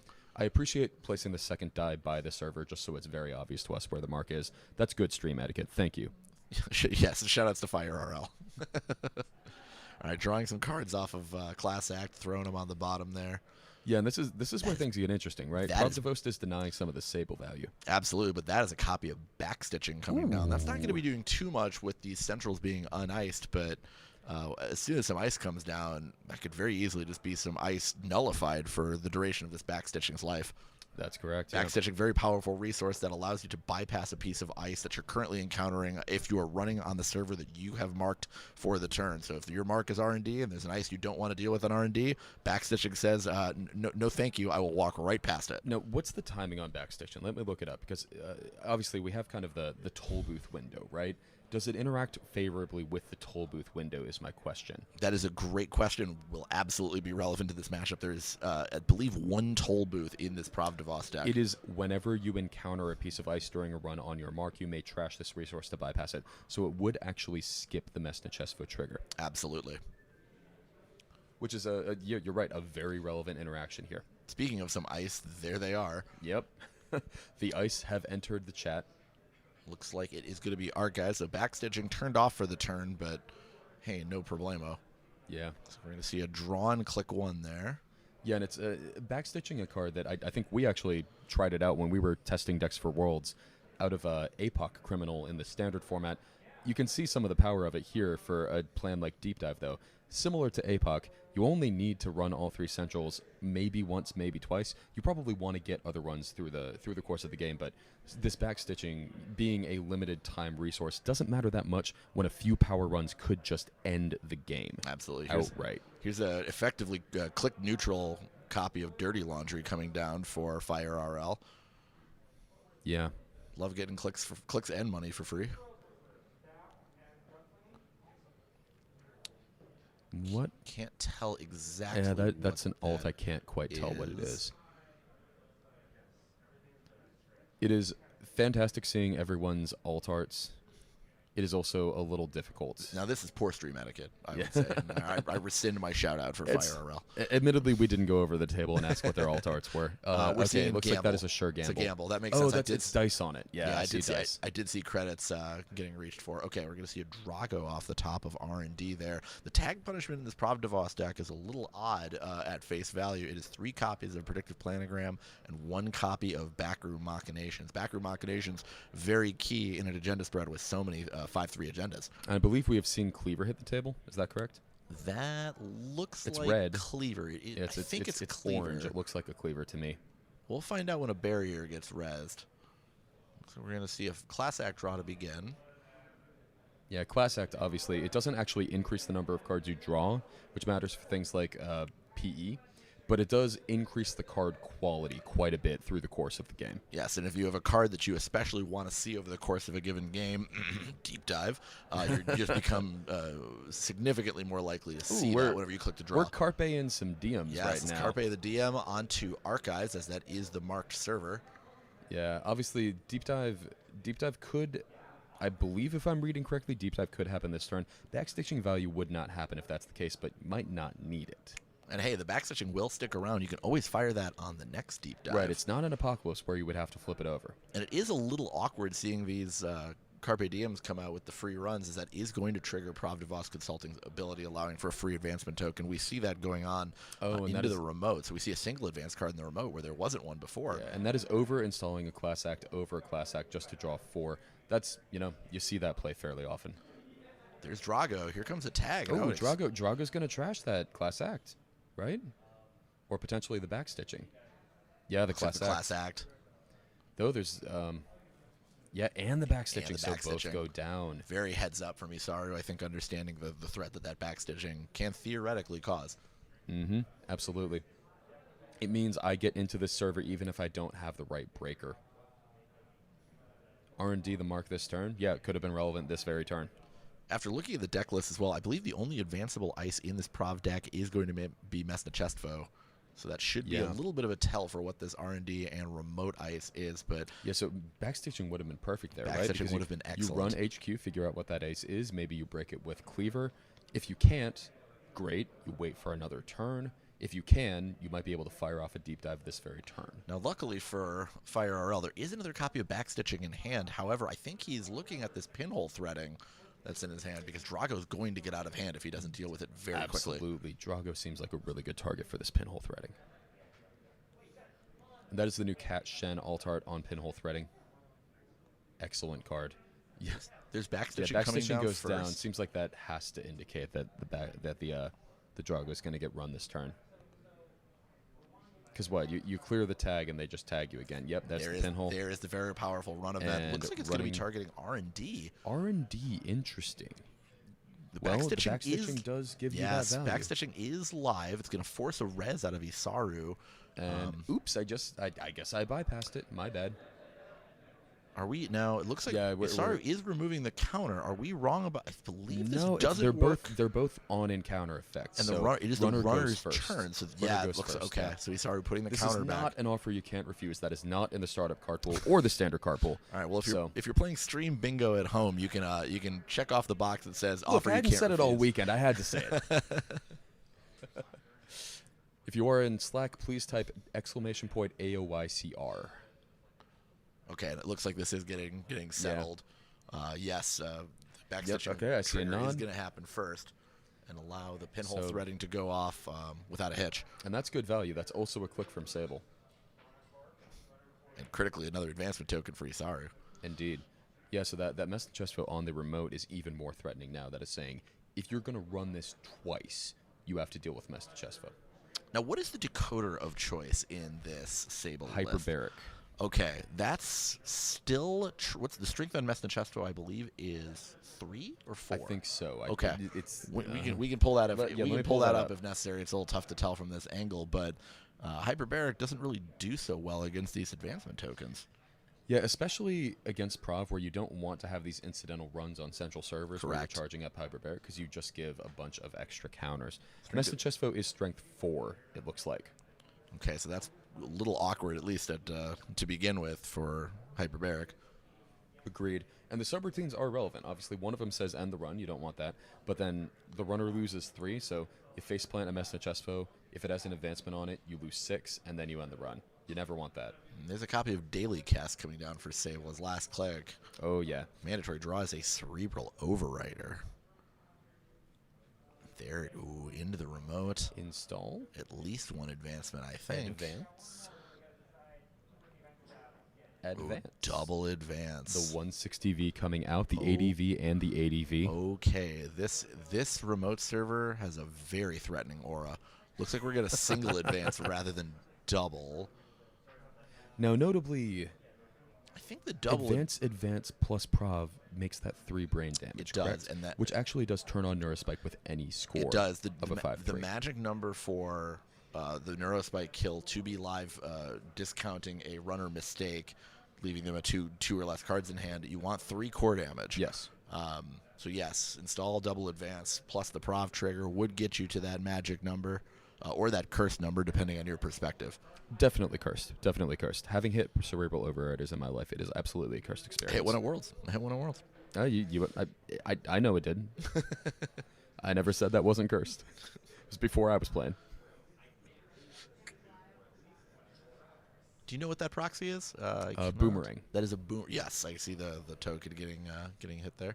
Yeah, Boomerang, a good one here. Does not solve the Master chest foe It does problem. not. You would need something like an inside job, An inside job would be pretty good. Wait. How many are in this list? if any. I think there's at least one. It's this one, right? Yeah. There are 2 inside jobs yeah, okay. in the Sable list. So this, to me, feels like an inside job into and there we have the classic drill approved inside job art. Oh, it is so good. the safest Take way. it in. The It's safest the way majesty. is through the toilet, and once again, this is going to get around It the is Mesta chest faster trigger. than Mesta chest foe. It is now. Isaru has to be a little happy with the way that this turn is proceeding for Fire RL. right? Especially, I wonder if this is a ruse. Call the judge just to be like, "Oh man, my ice doesn't work." Oh, that's the most deep cover ruse of all. When you get the judge as your accomplice. Yes. And here we go. I believe there was a no res on the white space. There's the Prov trigger after commit to access, and there's the overwriter. Ooh, that is 3 core damage, straight to the face. Looks like only 2 core damage. There's single advance. Oh, it was single advance. Yes, okay. Initially there were 2 advancement tokens put on that. I believe Isaru wound back to click for a credit instead. But still, the 2 core damage is nothing to sniff at here. No, absolutely not. That means Sable cannot end any single turn with less than max cards in hand if there is an agenda plus, if there is a score agenda plus click left. That is all true. All the words Yeah. that just left your lips moments ago. They might have. I don't know. I've been doing this for a long time this weekend. I can't guarantee I'm saying things in the most parsable way. All right, looks like Tithe is the draw off the top of R&D there. That's looking even juicier with only 3 cards in hand. There we go. There's Archives. So Yeah, one net damage is not usually a real tax, but it is a real tax when you have maximum 3 cards in your hand. Absolutely. Especially if you run last click, yeah? absolutely, it's a thing you should definitely do at all times without Oh, ever please stopping. always run last click. I never play Jinteki. All right, looks like the mark is going to be HQ this turn. And there is a deep dive in hand for Sable, but I don't think that that's going to go off. It's very unlikely. Yeah. So we're going to see draw. There's an Earthrise Hotel hitting the board. Yeah. Earthrise, a fantastic card usually. Honestly, it's still good here. You have a little trouble with, well, if you overdraw, you might be able to lose some of these cards. Given the amount of money, though, on Sable's side, it seems like this is just, okay, I am in the situation that I'm in. I need to end the game relatively quickly. Let's try and find these deep dives, Yeah, please. this is I'm getting gear checked, and I've taken 2 core damage, so things are going according to plan. This is not what's supposed to happen. How dare you do this to me? How very dare you? All right, another card hitting the remote server. That was a spin doctor, was I a believe, based on spin what we saw. Doctura. Okay. So definitely good to have in the remote. Up to 5 cards in hand for Fire RL after a night stay at the Hotel Motel Holiday Inn. Let's see what we've got hitting the board here. I believe that's a no free lunch at the end of his hand. Yeah, the Earthrise Center. I wonder if they I'm have incorrect. never That is the Ooh, new that is a promo Bravado. I love this Bravado art. It's so gorgeous good. with the CN Tower in the background, just Yes. in case you forgot we're in Toronto, Ontario, Canada. Okay, so that is break, lose a credit. Or break, lose 2 credits, 2 rather. credits, yes. So it's 3 total. Yep. Cleaver, probably the most efficient way in the format to break a gold farmer, at least using a program. Yeah, it's funny. I think Gold Nah. Farm is actually less of a problem in startup than it was in Standard for that exact reason, because why would you ever play Cleaver in Standard? If there's NAPD Cordon being accessed from the Cordon, grip, that's 1 credit off of Jesva plus a... Okay. I believe they did the math by just reducing the number of credits he gets from Bravado. the Bravado. Yeah, so that 5 is in the credit pool up there, so 11 credits on Sable's side. Click 2. That's a really good hit, though. Right? Great hit. Like, Prov is not threatening to score at any point in the near future, and that is one of the best ways for Prov to threaten to score. So you remove some of that threat. And there's a mutual favor. Hyperbaric hits the board. Hyperbaric. If you're Fire RL, you got to be happy to see something that doesn't drain your credit pool Yeah. on a central server. Now it's becomes quite trivial to use this Chesve to fire up the Hyperbaric and really get the engines running as far as your decoder is concerned. And actually, Gold Farmer in some ways is the best. You know, Gold Farmer is a very good ice, but one thing that it does mean Fire RL can do, bounce into it, suffer no penalties, use Chesva, and don't even give a Prov trigger. Absolutely no downside. Yeah. There's a seamless launch hitting the board. That is a way that Isara can try to close out a game. This is a threatening remote server, only on 5 ice, or only on 5 credits it looks like, so not too bad at the moment. Make But that 9. Never mind, 9. Exactly. Like as you gain money here, that remote server gets more and more threatening, and you can start doing stuff like throw down an agenda there, try to seamless it out. Looks like we're going to draw 2 here from the Hotel Motel Holiday Inn again. See another Earthrise in hand for Fire RL. Now what's Thinking it over, drawing again? There's an Still- overclock. Good way Still to get unhappy with what's currently happening. Good way to get into the remote with the overclock. Now that Earthrise is Earthrise is unique. So I unique. think You'd you have to want to wait a over-install. turn. Yeah, I think you're going to want to wait a turn on installing that. Yeah. I think that this might be asking about the uniqueness. Yeah, this the way this interaction would work, as the Class Act worked earlier in the game, is you install the second copy of a unique card. You choose one to keep. The other goes to the bin as what we call in the biz state-based effect. So that was a career fair into Earthrise, Ooh, okay. I believe. I understand wanting to get value, but not like this, and not on dry land. Over installing Boomerang here. Move Boomerang that moving over to- to the Mesna Chestvo. Okay, so that becomes a 3 cost to run. Mm-hmm. Click 3 or click 2 here. Yeah. So, I mean, is Sable just looking for deep dive here? Is that what this is? I have to think you don't win this game on Sable without firing a deep dive. Yeah. I don't know that you Ideally, fired a deep dive with an extra click at the end. Too. Right. I don't Which know that Sable you does give you. I don't know that you fire 2, and it looks like we are going to install over the Earthrise. Okay. Likely just for hand size reasons. Yeah. Career Fair becomes an incredibly awkward card to hold in your now 3-card grip after you've taken a couple of core damage. Yeah. Certainly not forced to install there, but it is only 1 credit with the Career Fair, so there is a fair amount of value you gain by doing so. Definitely. Subliminals are going to come back to HQ, and there's another seamless launch, so never advance a 5-3 is on. And speak of the devil, and he shall appear. Jackson Howard, the exact opposite of the devil, entering the removed from game area. That's a very cursed. Look at that. Yeah. Oh, look at that. That's extremely cursed. Shuffling in an overrider and a copy of Cordon. Oh, boy. Okay. You already played this minigame once. Want to play again? I'm in danger. There's an install. Well, thinking about it. Okay, yes. Play the Subliminal first. Install. Pass the turn back and threatening a Bologna score with very limited resources spent to do so. A very tempo positive Bologna score. They obviously always are somewhat they're always tempo neutral. This one would actually be tempo positive. Mark looks like it is going to be Archives. The only unresed ice on Centrals we don't know about. Bravado into Archives, it looks like, maybe. Thinking about the res. Choosing to That res. is a That is a tithe. tithe. Okay. Just costs 1 credit.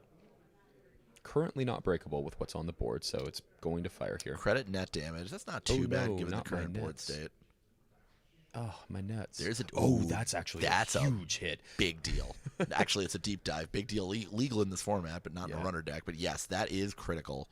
I believe there are only two There copies are only of two. that There's not card. enough influence for more. It's 5 each. So that, net damage, incidental net damage doesn't matter until it does. And here's a case where it absolutely Here's where does. it matters. Looks like the advancement token going to go over on that card in the remote, which we know is a Bologna. Yep. Now, curiously, if the top deck is no, there's only three hand size. Okay, I was about to say the top deck Neurospike would be lethal. Yeah, if Sybil doesn't draw up, that's correct. Yeah. The hotel definitely doing a very good job of keeping the hand stocked and keeping Fire absolutely. on the exact right number of cards. So, gonna There's an overclock. This is the remote. It is. Now, if there's a code gate that stops you, this is extremely expensive. Agreed. And, well, there has to be, right? Right, that has to be Master Chesvo in the middle there. Thinking over the reses here. Don't believe there's any sentry that's going to stop Fire RL from accessing. No. Don't believe so. What? Now, this is 4th click or 5th click? I think this is 4th click out of 5. I think I see one unflipped. So it is still time to clear a tag off of ping if that's what comes up. So gonna lose some credits here, thanks to white space. Oh, sorry, that's not losing credits. That's breaking. Just breaking the lose 3 subroutine. And here comes Master But the Chesvo. other We're fire. gonna lose 3 on approach. You didn't want to lose 3? Well, too bad. Now break it. Have fun. So it looks like I believe there's 1 power counter on this hyperbaric. So maybe that's 2 free power. That's 2 free power counters. That brings it up to at least 3, maybe 4. Can't quite read the die from here. Yeah. So up to 4 now. Gonna be able to break. If this costs less than 3, There's a white space. it does. Okay, It costs less than 3. Bologna is accessible here. Yeah. So gonna break for 1. 5 remaining to steal. Have to imagine the counter's just gonna go on Master Chesvo. Oh right, yeah, counter already happened, yeah. So that is 3 points in the score area for Sable. And that's big. You need all the points you can get outside of the Absolutely. deep dive runs. And there's the cordon that would have been critical last turn. Oh, that would have been huge. That would have done it, right? That would have been the score. I think that would have been unstealable with the cordon, yeah.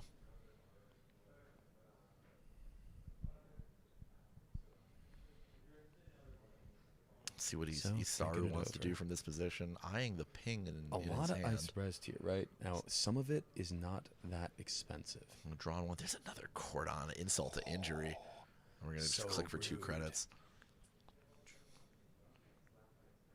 So that's a ping, and I believe a copy of Master Chesvo hitting the bin. Yeah, ping not doing much right now. The tags really don't do anything in this deck, and Cleaver just breaks that for 1. Cleaver cuts through it as though it were, I don't know, something like a cleaver, maybe? Yeah, Weird. yeah. Like a hot cleaver through pings, as they say.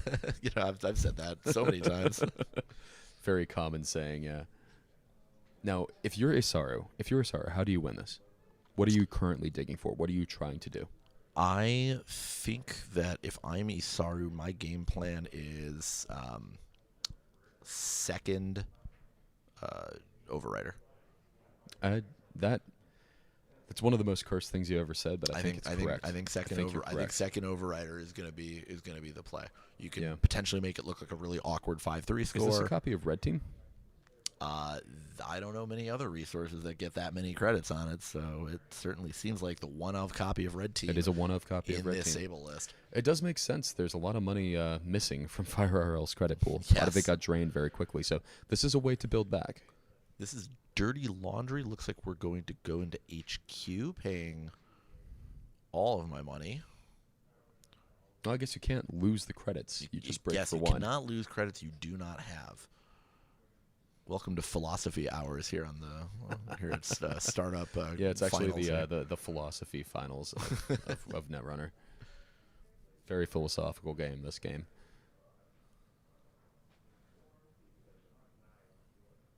That was a Dirty Laundry run, so the credits are right back. Yep. Now, Dirty Laundry, a bit of a non-bow and a bit awkward with his Red Team. You cannot combine those, as Red Team is a click ability to fire. Quite unfortunately. There's a copy of that is a Gold Farmer off the top of R&D. We're gonna draw again. There's a Beal. There's a Beal. Now you can set up a 3-point Beal here if you think you can get it, as there are 2, and there he is. Yeah. Do you have enough money to do that? Oh, you Looks have, like you we're have on Seamless, yeah. 2 credits, and you have Seamless and the advancement tokens from Prov. So there are certain situations where you could pull this off, but you have to wonder. There's not enough money on Fire Owl's side, right? I can actually kind of hear you. Okay. Shit. Okay.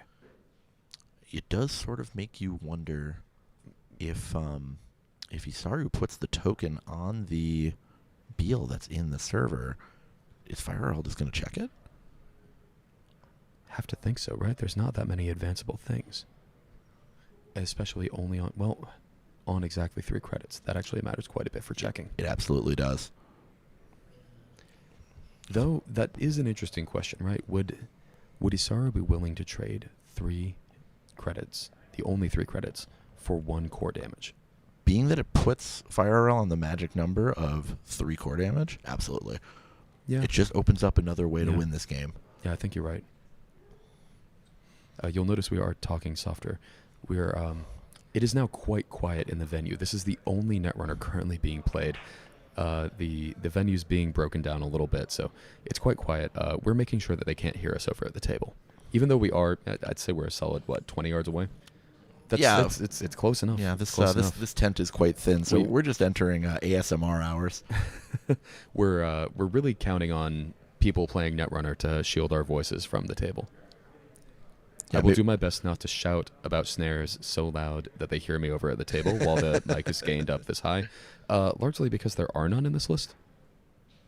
Unfortunately, though, really the only L from this cut is I don't think a single copy of snare. Not a single any of copy of these- snare, any of at these least decks. not that we've seen, at least. Missed Timbaduba opportunity. potentially. Missed I'm not sure. opportunity.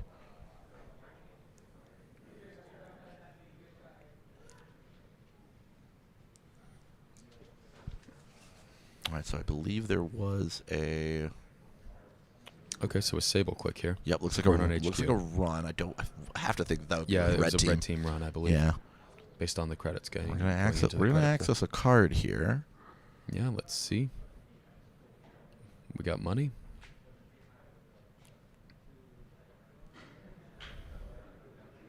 That's a cordon. I That's gotta think. cordon. Yeah, Yeah, that you gotta. trash that. I gotta think that hits That's the one of board. the win conditions.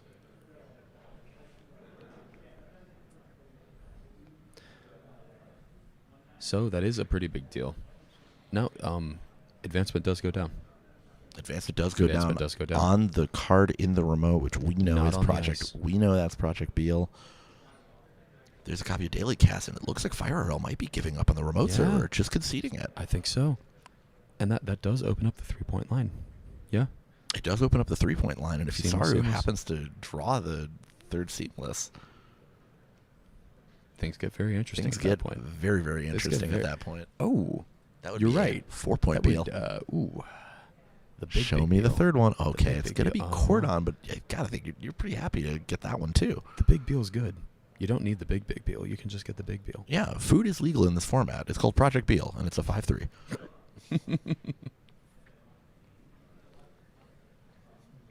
That obviously does turn on. You might wonder, okay, if you're not using the Beal to get to 4 points, how do you actually get the 7th? There's backroom machinations. There's backroom machinations. Here's the other line that you could take: seamless cordon, and go for a bigger Beal next turn. Is it just ADV cordon credit? No, seamless cordon this turn. Duh, because of the because So of the that effect. becomes Right. 4 plus 10, 14 credits. You know, Seamless, Cool. seamless cordon would be so sick. that would be such a gutsy line. We're gonna go Seamless. advance, credit. There's the cordon. Oh, Okay, so yeah, we're okay. so we're So doing not the spending the seamless. This is a little less greedy in terms of utilizing your seamlesses. yeah, And it's still pretty expensive to steal that. what an Omega Chad move that would have been. Yeah, this is an absolute 5-head play from Isaru, and I am here for it. And the problem only compounds if Fire Earl makes a run elsewhere. Yes. Well, I it doesn't matter if the run goes elsewhere because the run is successful before the access step. So the counter still goes on. Correct. So currently, if my math is correct, I believe it's about 8 credits to steal this Project Beal. So I don't It would be 10 after the prop trigger. 10 after the prop So trigger. 10 plus, you actually do need to, let's see, if you have enough money for that, then the white spaces would only cost 1. I believe it's So it'd be 12 roughly 9 credits. 15 Yeah. plus only 2. So It's it would too be much. 17, It's too much. You have 17 to. I credits. think Viral has to give up on this Beal, and it looks like he is. We see a book altar getting installed. Dang. Content to just set up and try to push something next turn. I mean, getting that deep dive hit was so big, right? The deep dive hit set him back an incalculable number of turns. I have to think that if that deep dive was still in hand, that would have gotten fired off. Yes. Now, can you pull up the text on Neurospike for me? Absolutely.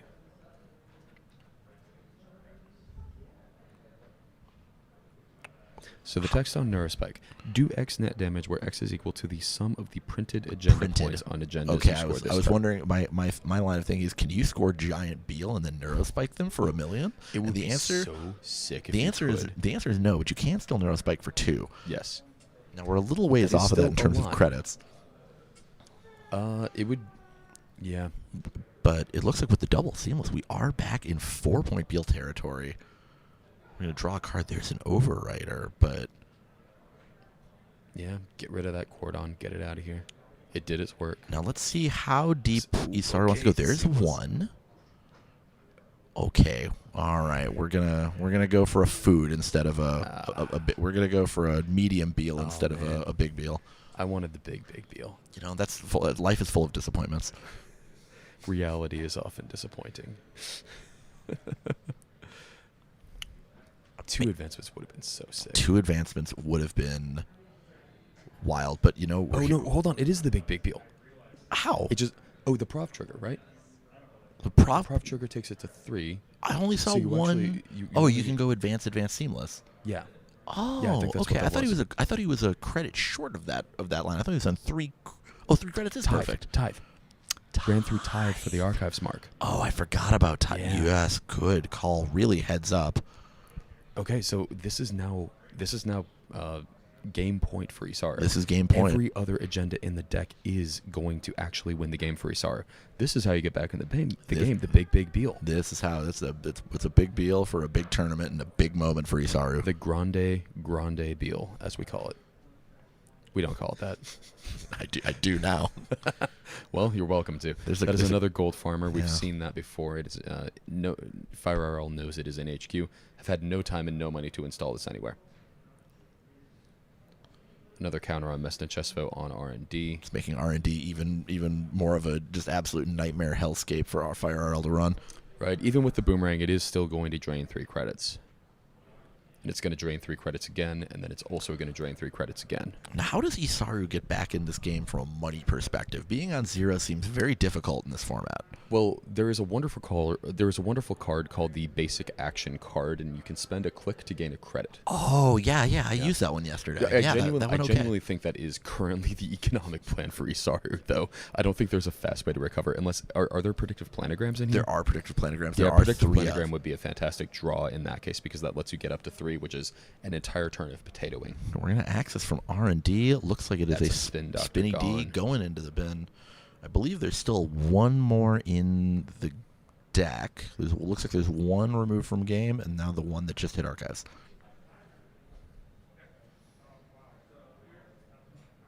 Yeah, notably the bracket is much smaller in this event. It is only a top 4.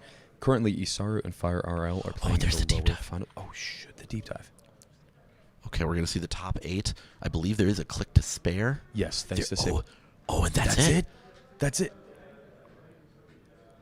Wait, how Oh, is no, it? no, that's not it. That's it. That's it. It That's is if there's a That's click to spare. That's it. That's a click to spare. Wow.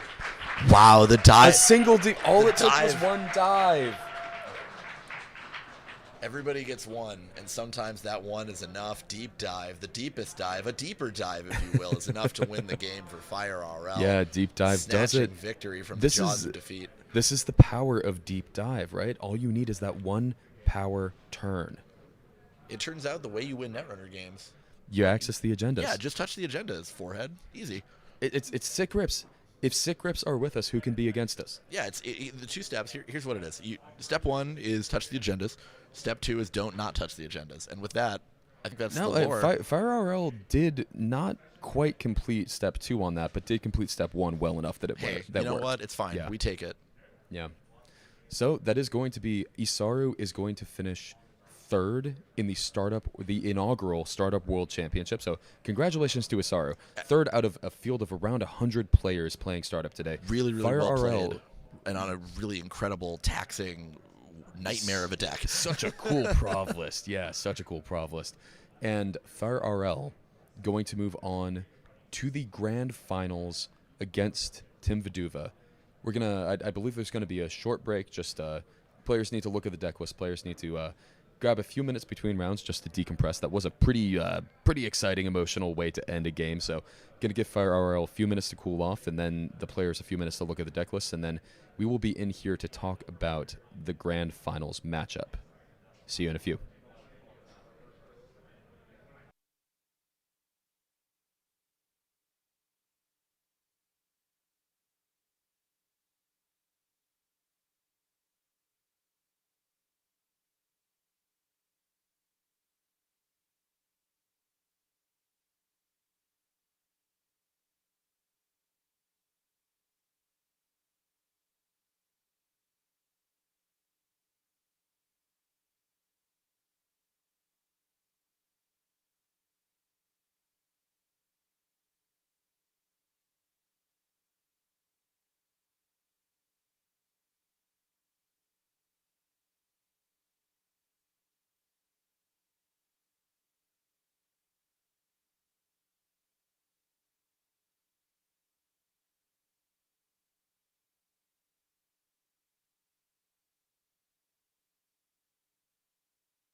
Welcome back to the Startup World Championships of Netrunner, hosted by Null Signal Games. This is the Null Signal Netrunner Twitch channel. This is not YouTube.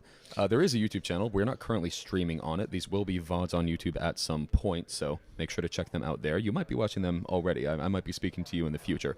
Either way, I am Neuropanther from the Slumscast. I've been here all weekend, got to see the entire Standard World Championship, and now the top cut of the Startup World Championship. I am joined by Cranked. Cranked, how you doing? I'm doing very well. Yes, my name is Cranked. I am a Culver's Butterburger enthusiast, and I'm very happy to be here. Up to the point of actually having a Culver's themed playmat, if I remember I correctly. do. It says Cranked Free Museum, you cowards.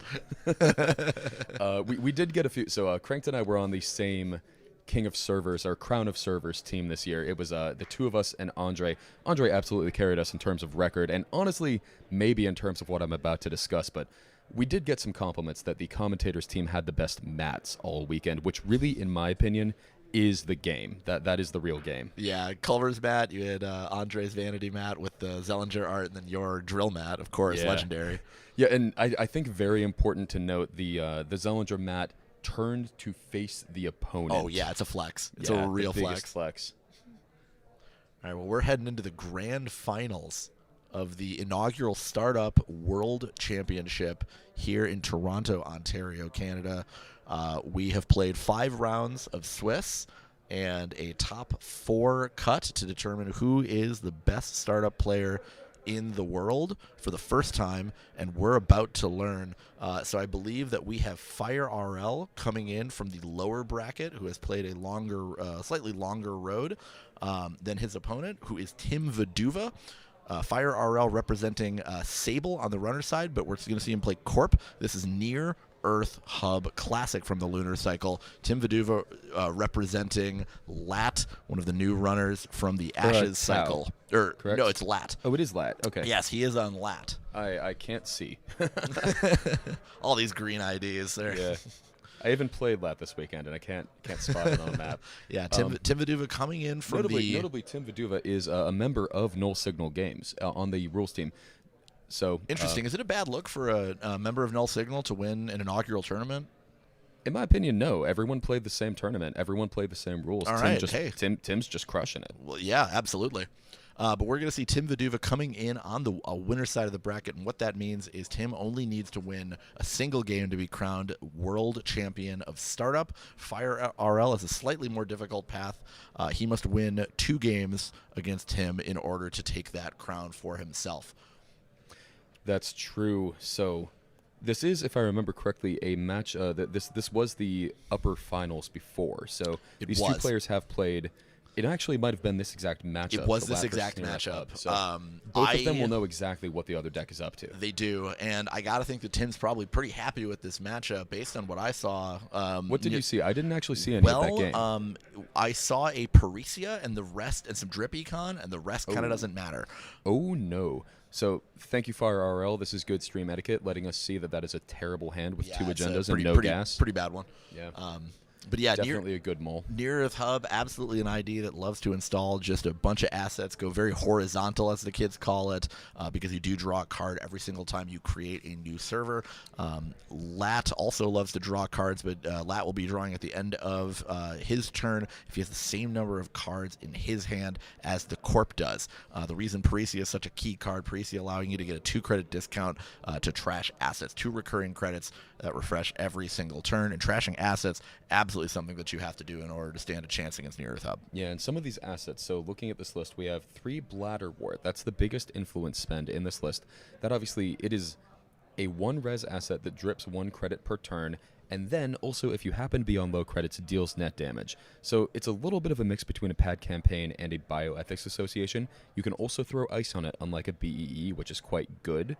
In addition to that, there are some pad campaigns, there are some Maryland campaigns, there are some Regulus, there are some Spin Doctors. There's even 1 copy of Tiered Subscription, which is another pad campaign type effect that triggers on starting a run for the runner, which obviously, when you are creating this many uniced servers in remotes, that is a thing that the runner wants to do very often to actually pull down some of those assets. This is also at its heart really a fast advanced deck. Fire RL on 3 copies of San City Grid as well as an additional copy of Vlad Sibirsk City Grid. So really the goal is to install some remote servers, get the gas going, res the San, whether it's for 6 credits or free off of the license acquisitions that are in this deck. There are 3 copies here.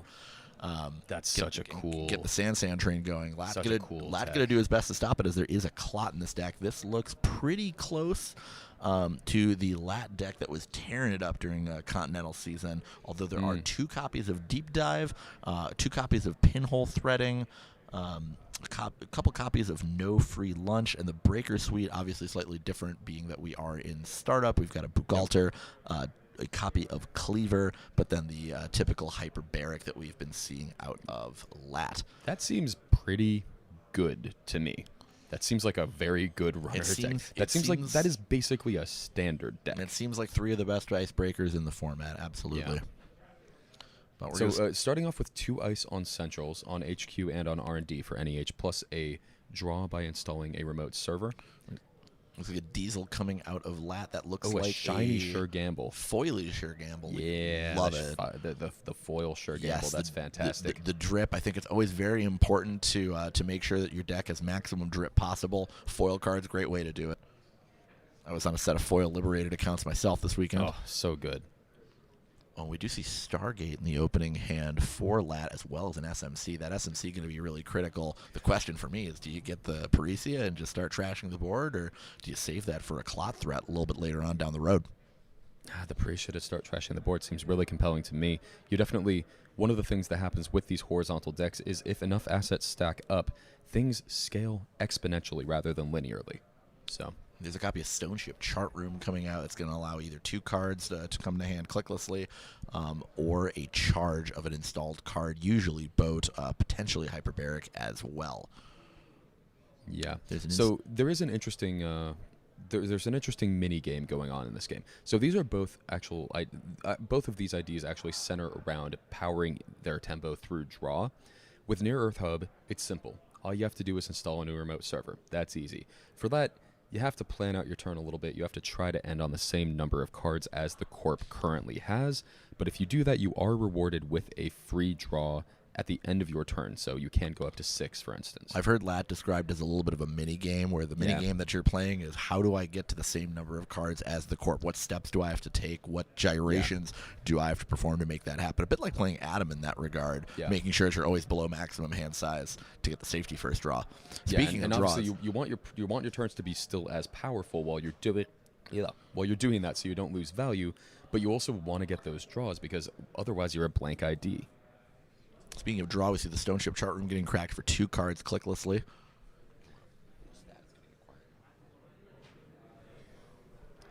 Yeah. Stone Ship, one of those fun, one of those good ways to try to actually get to a certain card threshold as well. You can do it clicklessly during your turn, but sometimes you just need the draw now. They're my cards and I need them now.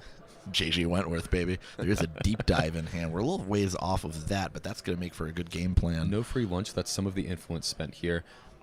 I think are tags relevant? Let me look at the Near Earth Hub list. I think tags are.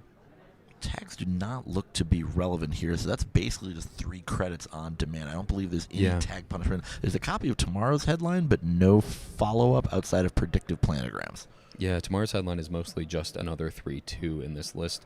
I guess F2P is technically tag punishment. F2P might have text, but it remains to be seen.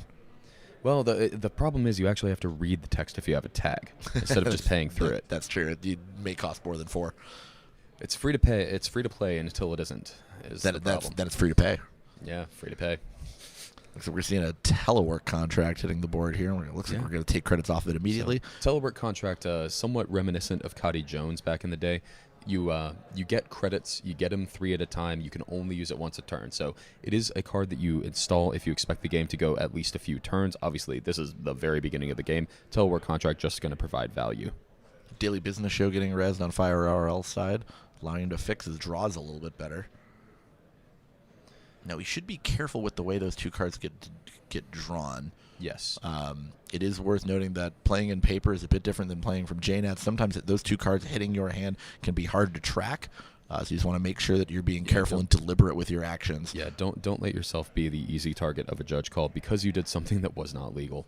So Daily Business Show, for those who have not seen it as recently, Daily Business Show is a 2-res asset. What it does is the first time each turn that you're going to draw a card, instead you're going to draw that many cards plus 1, or rather you're going to look at the top that many cards plus 1 of the deck. You're going to pick one of them, put it on the bottom of the deck, and then draw the rest. It's effectively Corpside Class Act. Yes. It's probably the best comparison. Yeah, that's a very good example, yeah. We're going to see it get iced as well because it is such a critical card in this matchup. Right. Being able to fix HQ it's really understated to a lot of players how important that is. It just allows you to draw the agendas when you need them, and you can bottom them when you don't. Yeah, and that's important. It is both. Oh, Parisia. There's the goes Parisia. down. That's a Spin Doctor getting res. That's huge. Spin Doctor does And allow for a as you DBS to note- fire. Yeah, as you note, Daily Business Show is every turn. So a Spin Doctor on the runner's turn does trigger Daily Business Show, give you that additional filtering. Right. So, Cranked, you are a player who has played a lot of CTM in your day. Daily Business Show was a card that you played a lot in that list because that was just a classic CTM card. It's the first card you trash. It's the Give first me- card you trash against CTM and especially NEH. Give me some idea of why. What can you actually do with Daily Business Show that isn't exactly obvious? Because I think the obvious thing is, I can keep myself from drawing my agendas. I mean, really, that's the key one. In a deck with more tag punishment, especially in Standard, allows you to just dig for cards like hard-hitting news and your tag punishment like Boom or Psychographics, or just allows you to have the tools that you need when you need them. Mm-hmm. Yeah. Having the on-demand draw to things, I guess in a perfect world, you might try to remember what the bottom of your deck is as you get closer to the bottom. In a world with Spin Doctors, that's probably a little less relevant early in the game. I think you could be taking notes on that, but it probably, you're right, it probably doesn't matter. And I think the ice over the DBS is going to be extremely critical as this game rolls on. Agreed. One problem that NEH can have if the board gets under control is you just flood, because the agendas have to go somewhere, and they usually end up in HQ. Mm-hmm. Now, how much ice is this NEH list actually on? Because this Parisia is threatening a lot of things. If you want, for instance, a Bladder Wart ticking up, you really want to have a Bladder Wart behind ice, because otherwise it is one real credit to trash, which is a trade that Tau will make, Lat will make every single day of the week. So the ice tax could be quite real. So our ice spread in this deck is going to be 3 copies of Gold Farmer, 3 copies of Enigma, 3 copies of F2P, and then a couple of 2-ofs. We've got 2 of Engram Flush, as well as 2 copies of Drafter, both splashed from out of faction. Gotcha. So that is 13 ice. That is actually a reasonable amount of ice here. You can start doing things like icing up this pad campaign just to try to ensure that value. You've already invested the 2 credits. You've only gotten 1 back. You want that to actually tick for a while and give you real value over the game. And you want to talk about having the cards you need when you need them. DBS is going to allow FireRL to draw these ice. Look at this is an Look at this. NEH with all of the servers iced. I don't know if I've ever seen that before. Yeah, this is unprecedented. This is a worldwide premiere. I have to wonder: do you think that this is do you think that this is an adaptation from the last game? Absolutely. Knowing the Parisia? The game, the last game they played in Winners Finals was not close. I believe it was a 7-0. 7-0, 7-2. It was not. This was seems really like not much of a game. Seems like it has to be a better start from FireRL. It certainly Obviously looks like only it. on 4 credits, but the threatening to actually protect some of these important assets and important servers, that is really what you have to do against a deck that has so many tools to get in and has not actually thrown much drip down yet. Yeah, the most expensive ice in this deck is 4, so there is a lot of time for FireRL to stabilize, because Lat cannot deal with ice in a permanent sense in the form of bypass or ice destruction or anything of that sort. Lat's going to be paying through the hard way each time. The breakers are good, but nothing lasts forever. Yeah. The breakers are good, but they actually have to be on the table, because I think one of the key cards in this matchup, actually is an ice, and it is those drafters. Splashing, paying influence for those, for good reason. Cranks, what does Drafter do? Drafter has 2 subroutines. It's a 3-string sentry for a cost 3 to res. The first subroutine says that you can add a card from Archives to HQ. The second subroutine is that you can install a card from Archives or HQ, ignoring all costs. Fun thing about that, right? You can install a new remote server either with an ice or an asset and get another DBS draw on the runner's turn. You're going to trigger Near Earth Hub. Yeah. It is not quite like an old... it's reminiscent of an old ice called Architect, which had similar subroutines. Architect, I think the general thinking was if Architect fires, the game might just be over on the spot.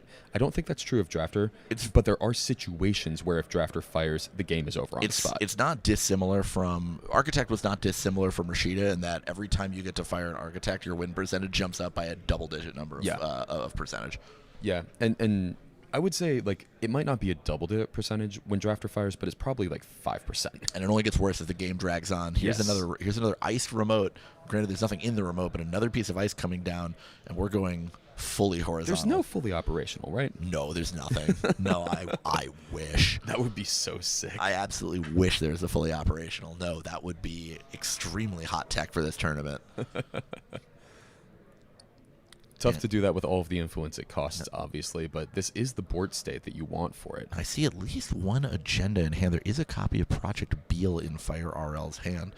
I wonder if there's an argument to pushing that out, but I don't think you can with so much money on the board, as well as this self-modifying code. And what Fire RL does not know is there's a boat in hand for Tim Viduva. And I think, crucially, so little money in hand for Fire RL. It looks like, is he on... six credits. If Pad Campaign gets to stay up for another turn, that will be 7. Still, that's, you can res some ice. You certainly can't res anywhere close to all of this ice. Yeah, so the boat in hand is going to be a huge deal because, yes, there's ice on all of these servers. You can't res all of this ice, so there are going to be weak points to farm these counters and invalidate all of this ice that's gone down glaciering up. So that is the boat Anchors coming away. down. We have set sail, 3 counters on the boat. Where are you running? You can run anywhere. And it's very likely you can get through any of these servers. I believe all of the ice in this deck has exactly 2 subroutines, so it really doesn't make too much of a difference where Tim Viduva runs. He will be able to get through and access whatever is behind. At least he's going to run the newest remote server. So we are seeing Tim Viduva is tracking the clicks with these little beads. I actually like that style a lot. Love it. A lot of times, click trackers, the problem I have with them is they're very artificial. You're like, oh, I flipped this thing, and it means that I did this thing. This is actually, and for that means, that's tomorrow's headline. That is tomorrow's headline. So a tag will go over to Tim Viduva here. There is 1 click left to clear it. And I have to think that that's going to be the last click Got here. to, right? You can also use a no free lunch if you want to. That's even better. Yeah, okay. That is the no answer. Free lunch, it's gone. There's no free lunch. We're going to skip right. We're going to skip right to free dinner, maybe. Enigma, the res there. Enigma, I have to think quite a good ice in this format. Oh, and that's a Rezeki. Rezeki goes things down. Are every orb spirals things further out of control. Yes. For this lat deck that loves to play the long game. Yeah, back to the click tracker point. If you're using just like, okay, I have these tiles, I flip them over, that's very abstract. It's like, okay, what was click 1 again? A lot of times I find myself not actually using them if I have that style. This actually is one that it seems more useful, this style of click tracking, because it's very visually, here was my turn. Yeah, if you're a click tracker enthusiast, this is a really, really good way to do it. Yeah. I mean, there might be some newer players out there watching this Startup World Championship. If you are finding yourself having trouble keeping track of your clicks in person, this is a great way to do it. Because JNet will not do it for you when you're actually playing on paper.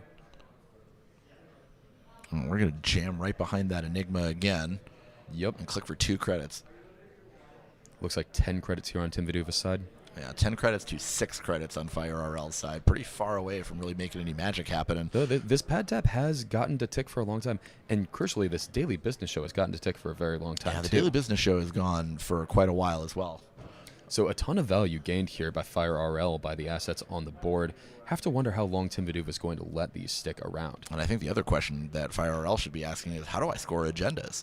All of these remotes seem quite vulnerable, and fast advance is out of the question with this self-modifying code on the board representing Cloth Thread at just about any moment. There is no Mavirus to be found in this Near Earth Hub deck. Yeah. Solving problem number 1... I don't know. Problem number 1 to solve here is how do I not lose the only thing I have going for me right now, my assets. Problem number 2 is how do I actually win the game? It looks like we are going to see a run on the pad campaign. Tim Viduva trying to cut off that is the a drafter. That is going to force some of these boat counters out. Yeah, you really don't want to use that SMC to go get a Bugalter, so boat successfully taxed out. Boat's done for the turn. Mm-hmm. Pad campaign hits the Pad bin campaign goes down. for only 2 credits with the help of that Parisia. Yeah, so that does mean this is Tim Viduva, it seems like at least, threatening to really take over and just deconstruct the board. It took a little longer because of this ice threat, but the boat has come down, the boat is doing boat things, and these assets will not stand for long. Now, I think it's important to note that the Parisia, while it is going to do a ton of work over the course of this game, trashing all the assets that are in FireRL's deck, it importantly cannot be used to trash upgrades. Those credits are limited to assets only, whether accessed from HQ, R&D, or the board. Yeah, so for instance, Vladislavsk City Grid cannot be trashed. Correct. You're paying 4 for that. San City Grid, you're paying 5 to trash that straight up. Yeah. So I wonder Tim Viduva has a lot of lines here. I wonder what, I mean, if you're Tim here, what are you doing? Are you digging for a deep dive? Or are you digging for more money? I think I'm content to cut off avenues of escape for FireRL. So I think you see that with trashing the pad campaign. The avenue of escape is they outmoney me, they build a remote, and they push a San or a Vlad Sibirsk or something that allows them to kind of claw their way back into this game. That would be that. Or I'm probably looking to trash the DBS next. I think the DBS has to go, and then once the DBS is gone, the agenda, like I said before, the agendas pile up somewhere, and where they're going to pile up, they're going to pile up into HQ. Absolutely. And while maybe they get shuffled back in with a spin doctor, but every spin doctor that hits the remove from game pile is a victory for you because they're going to build up again and again and again. And this is why you said DBS is such a much trash, because the agendas don't actually pile up in HQ no matter how long you go without installing them if you have a DBS on the board and you don't want agendas. Exactly. Yeah, FireRL does not want agendas here. He wants probably money. I think predictive planogram would be excellent draws here. And I think that he may want to be looking for additional ice just to try to tax the boat out further. Yeah, some of the downside of having all this ice, you do not actually get the draw off of Near-Earth Hub, though that might not be bad right now. You don't want to draw agendas. Exactly. There's a tiered subscription coming down. That's going to gain our FireRL a click the first time each turn that Tim Viduva initiates a run. And I think that's something that he's going to be doing. Seems like it to me. It's in the name of the game. It's net you're water. You're supposed to run. Net water, net rudder. Yeah. You're supposed to run unless you're against certain decks. Yeah. Unless you're against the Ag Infusion list we saw earlier. Check, please. All right, so I don't believe any clicks spent on Tim Viduva's side. There's, again, a wide number of options that he could take here. There is a Stargate in hand, and that could really get the party started. Stargate, I mean, it's not so much cutting off options or like cutting off avenues of escape for that. It's more exerting. It's saying, okay, you have this delicate board state, and I am hitting it with a hammer. What if I just ruined your day? You won't. You absolutely will not. Of all the things that you will do, that's not one of them. So card is going down here. Looks like that is going to be a Hyperbaric. Hyperbaric can break the Enigma, get into this remote server. Also just makes it a little easier to get into these centrals. Are you worried about running centrals here? You could potentially faceplant a drafter you can't break because we're only on one boat counter. Yeah, I think faceplanting drafter would be awful. I don't think hitting Engram Flush is much better because that's going to blow all your money. So I think you right now, as tempting as it is to run centrals, I think you stick to what you know and just continue running these 2 remote servers that you know you can deal with. Well, you can't deal with the drafter right now, so running the Enigma. Yeah, you're right. Running the Enigma seems to be the play here. Enigma gains some boat counters. That is a copy of San City Grid. San City Grid. And that's going to stay because, once again, I don't think Tim Viduva wants to pay 5 to trash that thing. I don't think so at all. Especially since it has to actually be 5. It can't be 3. Correct. Yeah, so the boat gaining the counters. This does mean the DBS can probably go down next turn. That seems worth it to me. It does. Yes, I think the DBS has to go. Yeah. Start building that board state where Near-Earth Hub just can't get out of it. Now, I believe, being that this is Grand Finals, I should mention, I think these games are untimed, right? So folks at home... Oh, you're right. Folks at home can... I have a timer on this. Yeah, folks at home can ignore that timer. This is Grand Finals. These games are by rule... Can I add to it? Hey, I don't know. You can There do it. we You can do go. whatever you like. There we go. Yeah, this game goes until the inevitable heat death of the universe, or until someone wins, whichever comes first. Well, if it's going towards the inevitable heat death of the universe, I might not be on stream that whole time. I hate to. We have had a wonderful run here together this weekend, audience, but I am not going to stick together until entropy. So it looks like we're going to see FireRL trying to build a scoring remote out of what should be a fast advanced deck. I love it. We're going to see an ice protect. You do what you have to do, Yeah, right? When listen, you're a core? desperate times call for desperate measures.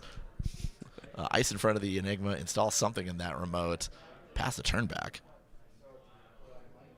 Yeah, trying to tax out this money, I guess.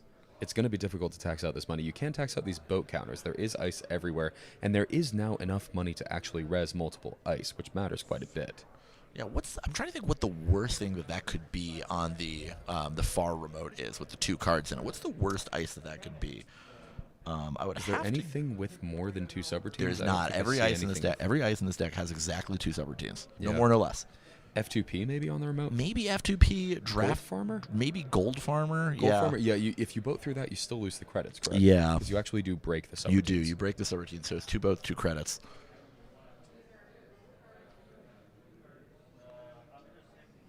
Still thinking on Tim Viduva's side about how he wants to spend his turn. Yeah, thinking it through.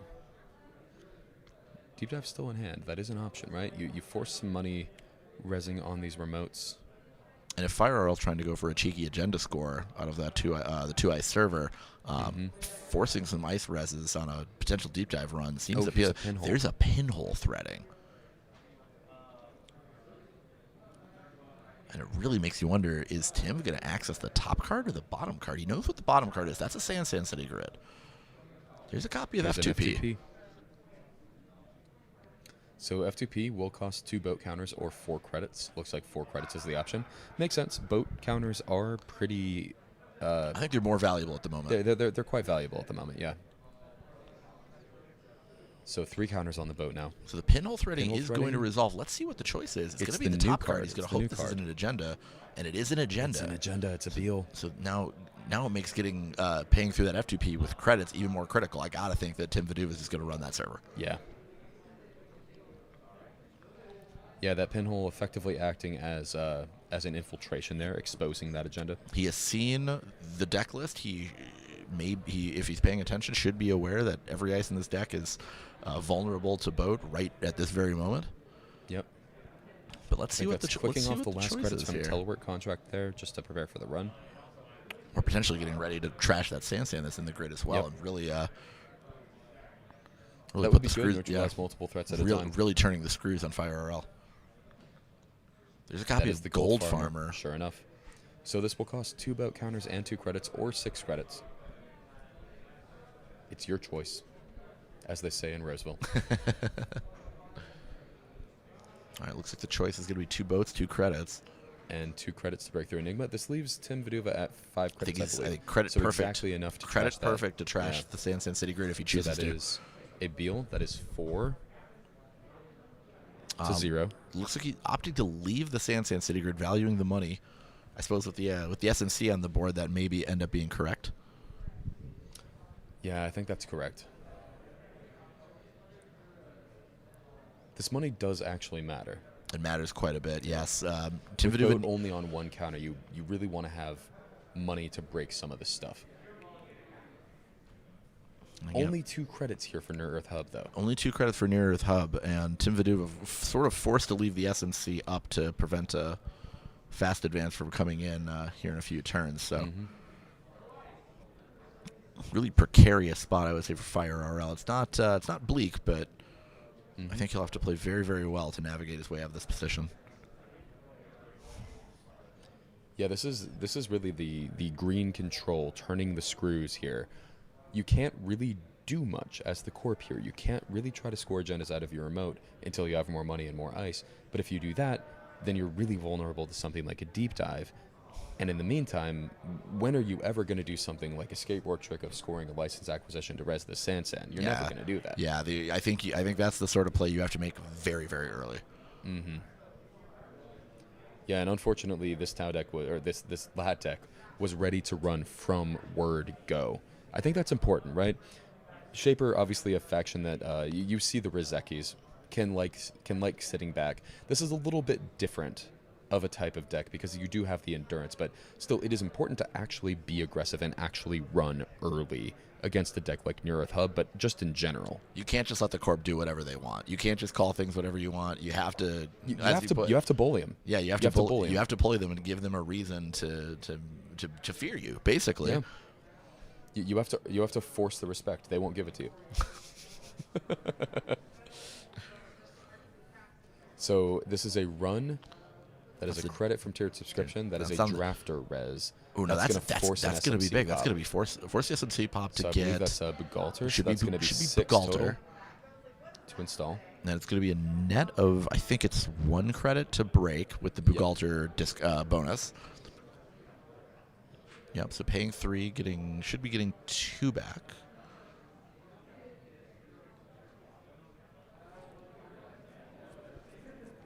And then trashing the DBS, paying Which a seems modest correct 2 to me. credits. Yeah, you have to.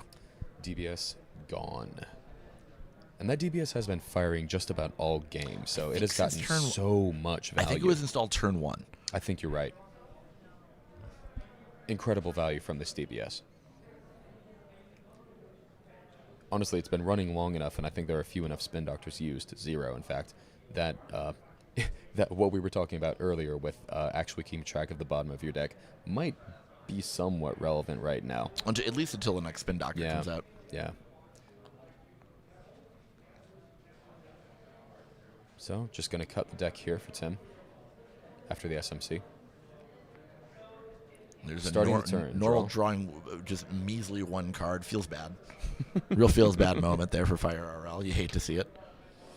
And you don't even get to put it on the bottom of your deck. That's terrible. Oh, that's a regolith. regolith. Okay, That's so big. That's going to relieve a lot of the pressure on Fire RL's economy. That's Yes. just what the spin doctor ordered. So going up to 6 credits here, there are still 9 credits on this regolith.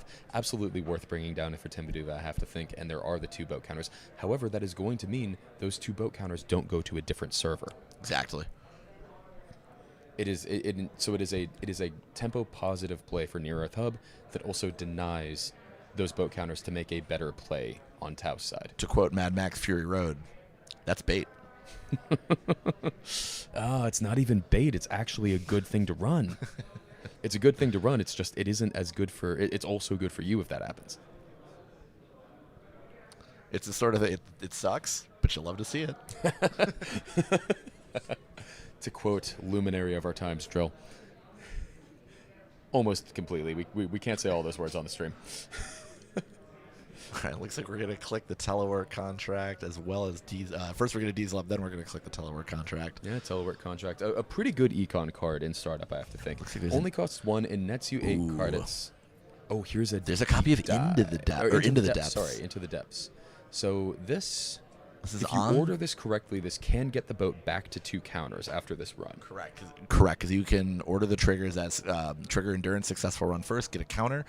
Now that it has a counter, you are able to charge with the Into the Depths. But it looks like And Tim, that seems better than 4 credits to me. Tim looks like he's content to pay through this with Bugalter. Oh, duh. And now you can just get the boat up to 4 counters, which is actually much better than the play I was suggesting. Although it looks like Tim is content to gain 4 off of the Into the interesting. Depths. So, Well, I'm wrong on both fronts. choosing to value his credit pool more than the boat counters. It does matter. I mean, the credit pool does matter. It doesn't not matter. There are balloons There here. are, I think, 3. Yeah, so there are balloons, so the credit pool does matter, and it does obviously matter if you're breaking with anything other than boat. I'm very curious to know what the second card is in the San City grid remote. Me too. There's another right. another regolith. You liked this play the first time? Do Well, it you ag- get it again. Do it again. I do believe this means there are some credits on Fire RL's side that are not in our vision. But that's life. The point is, Fire RL has more than 10 credits. 10 credits Yes. or more. Let's say 10 credits Yes. or more. 10 credits or more. Yeah, I love it. You trash the. Just a couple weeks ago, just a couple turns ago, that was far from the case. That was, I believe, 1 to 2 credits. So Yep. big swing there. It looks like 11 credits, yes. Yeah. That's a pretty big deal for Fire RL. You need this money to actually res this ice and get to a point where you can start making these accesses costly enough that you can start making plans of some sort. At the moment, this is just trying to stem the bleeding, really. Yeah, and this the simul chip's really also doing a lot of work. FireRL very much within range to start scoring things off of Sand City Grid under normal circumstances, but that little simul chip on the board is representing the clot threat, which really puts the kibosh on a lot of machinations for FireRL. Yeah. There's the other Regolith going to the bin. Daily Cast hitting the board, just continuing to get the drip online. I've just got money forever, says Tim Viduva. What is in this remote? I'm so curious. It's a great question. It's the slowest rolled license acquisition of all time. I'm starting to think it's just bait. I'm starting to think it's just an asset. Yeah, I think you might be right. Maybe a pad campaign. Spin Doctor could be Spin Doctor. There's also a single copy of Maryland in this campaign in this deck. Maybe even just Bladderwort. What I'm hoping it's not is I'm hoping it's not another region, because that would indicate that would be a game loss in the grand finals. Game loss city, and we don't want to stream that. Oh no, it's a Beal. It's just a Beal. Beal. Okay. Wow, that was a very deep Fire cover RL Beal on the board, and every agenda you sneak out in a manner like such as is so critical. It when is. You are being put under clot threat. Put under clot threat, and just kind of put a little bit in the green prison, right? You're just under everything threat, really. Yeah. Yeah, lest we forget, the deep dive threat is still there. Now, 9 credits does mean this ice on Centrals actually can get rezzed, so going to make it a little harder to do that. Exactly. Engram Flush still quite taxing. I believe the Hyperbaric only sitting on 2 power counters as it stands now, though certainly can get a third one off the Stone Chip. Obviously, you can't let Engram Flush fire, correct? Because you just lose the deep dive. Yeah, I mean, assuming so you know if you're able to let it fire, I guess, because on encounter. Correct. Yeah. Yeah. Exactly. FireRL. I think if FireRL calls event, then you can't let it fire. If you call anything else, I think you actually could let it fire. You could think about it at least. Program would be pretty bad given the Stargate in hand, though. Simul Chip. Simul Chip's okay. Yeah, okay, that's fair. That's fair. You could trash the Parish, I suppose, or the Rizeki to get it. You might also have a program you don't mind installing. Just there is Stargate. All right, as we said, taking this delicately constructed board state that over several turns near Earth Hub has been working towards, and just tossing a hammer straight at it. Let's just rip it up.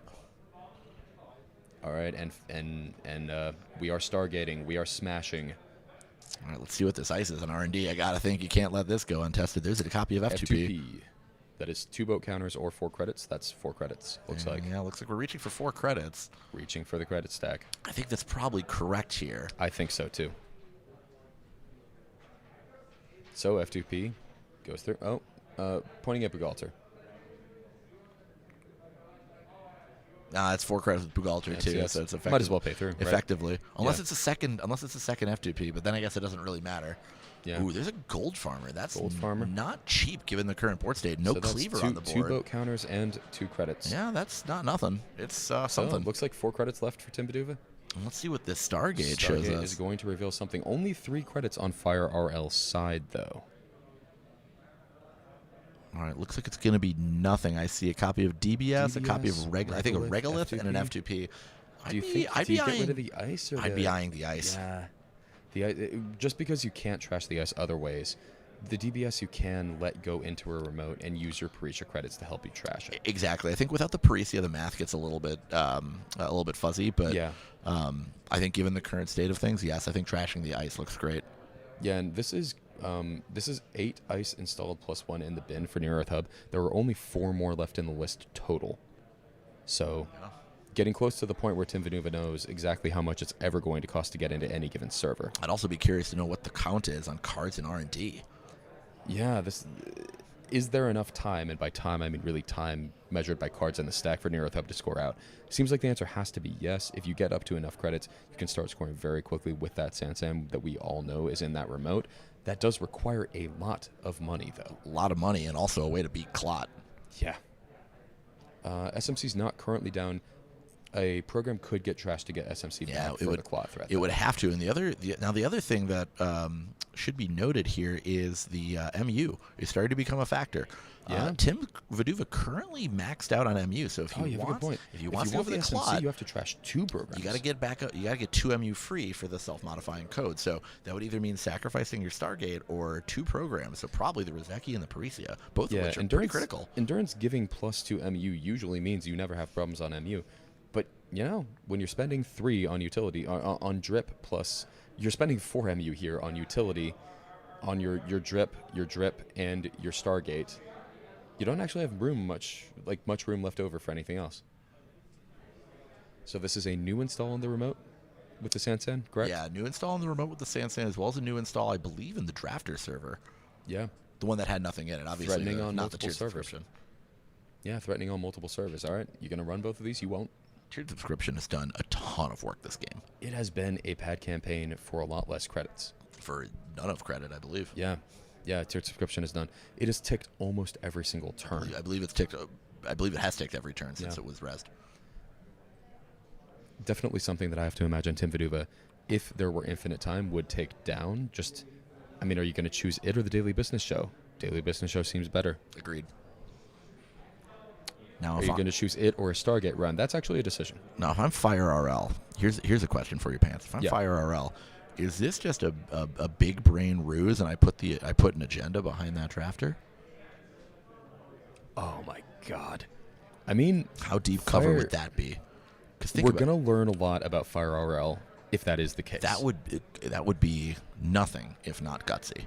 And I have to think that without would put the fear of God into Tim Viduva's heart if that is the play. I have to think that if that's a license acquisition, res the Sansan. Oh my God! That's a lot of damage. That is a lot of damage. Oh, we're gonna check. Now. We're gonna check it. I'm trying to whisper because I don't want Tim to hear my dumb idiot brain thoughts. Okay, it's not. Looks like it's a Vladsibirsk city grid. Yeah, that's a Vlad grid. That's gonna stay, and that's not nothing to trash either. But again, the clot threat is still present. Yes. So I think Firewall might be a little ways away from that one. Yep. Happy to bait that run, though, you have to think. That forces money spent. Now, I'll ask you don't get the endurance counter by going to a different server. Correct. And now, I would like to ask the same question, but in reverse. What's in the Gold Farmer server? Let's find out. Because I believe Tim Viduva's turn is over. Is this a license acquisition? This feels like a great time to score an agenda. A Beal fine, would be the best. License acquisition would be to res the Sansan. I don't see a windmill slam, so I don't think it's the license acquisition. I don't either, unless Fire RL is very nervous about going to 2 credits. That's a regolith. That is a regolith. That is to me. That doesn't mean it's not an agenda. I was going to say that's a compelling reason to let that thing stew. Seems like a Beal to me now. Maybe it's starting to smell like a Beal. I think it's Beal or like with license acquisition. I guess those license acquisition. I think I would score on the spot. That's I'm also not in the finals of the Netrunner World Championships for startups. Well, if you rest the Sansan, that's like getting 6 credits. Yeah, but exactly. the 6 credits from Regolith could be anything. That could even be a Sansan.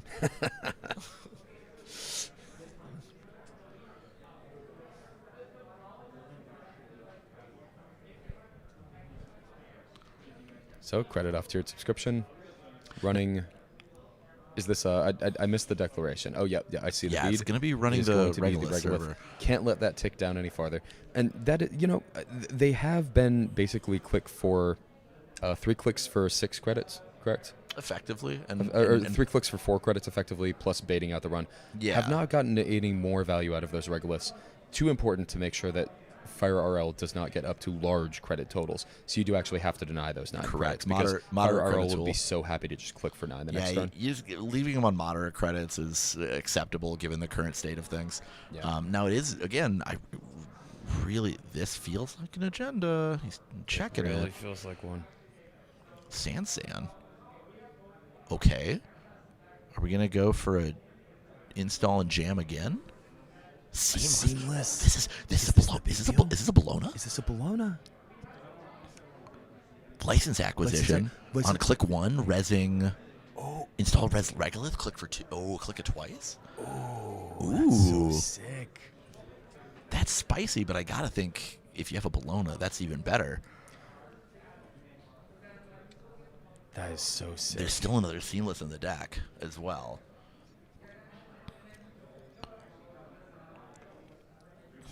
And now I'm Tim Viduva. I think this is getting real spicy. this is getting interesting. The score is now 4-3, still in favor of Tim Viduva, but that's a pretty big swing, I gotta think. Yeah, this is representing you have to get into this remote. You have to spend 6 on the Scold Farmer. You have to spend 2 with your Hyperbaric, and then you have to spend 5 to trash this. Otherwise, I'm threatening to just Trying to stretch machine gun agendas out. Yeah, he's just trying to stretch him thin. I wonder if there's an argument to putting the Regolith in the Sand server, just because it's a little bit better protected. It's safer. Yeah, and there's only one turn where you're not able to use it. Yeah, I suppose it was free, so it's hard to argue with free, but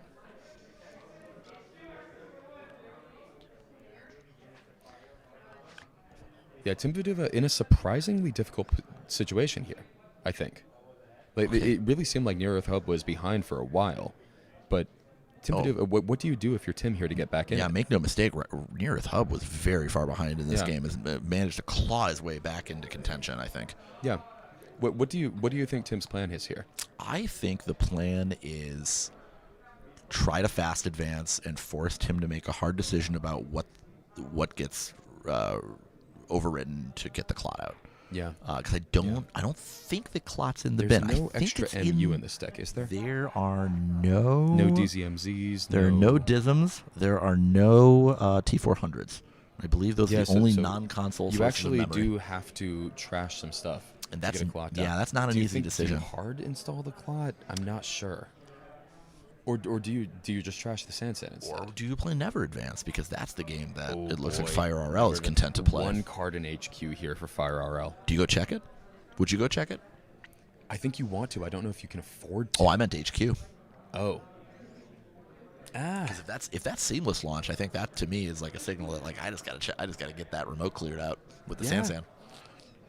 Maybe I go check it. There is another copy of Seamless Launch that is unaccounted for, and there's really nothing that Lat can do to get that card out of the hand other than wait for it to get cast the normal way. No, I think something we have overlooked a little bit is the number of counters on Endurance right now. Yeah, there's a lot. Tim has spent a lot of money recently breaking ice, but that does mean that these counters have piled up on Endurance, which means that this remote run actually wouldn't be as expensive as we're maybe thinking. No, probably 2, maybe 4 credits maximum, depending on what that third ice is. This outermost ice might not actually there's cost a copy any money. There's a to copy get of through. Pinhole threading targeting HQ. That's going to be one way to deal with the Sand City grid.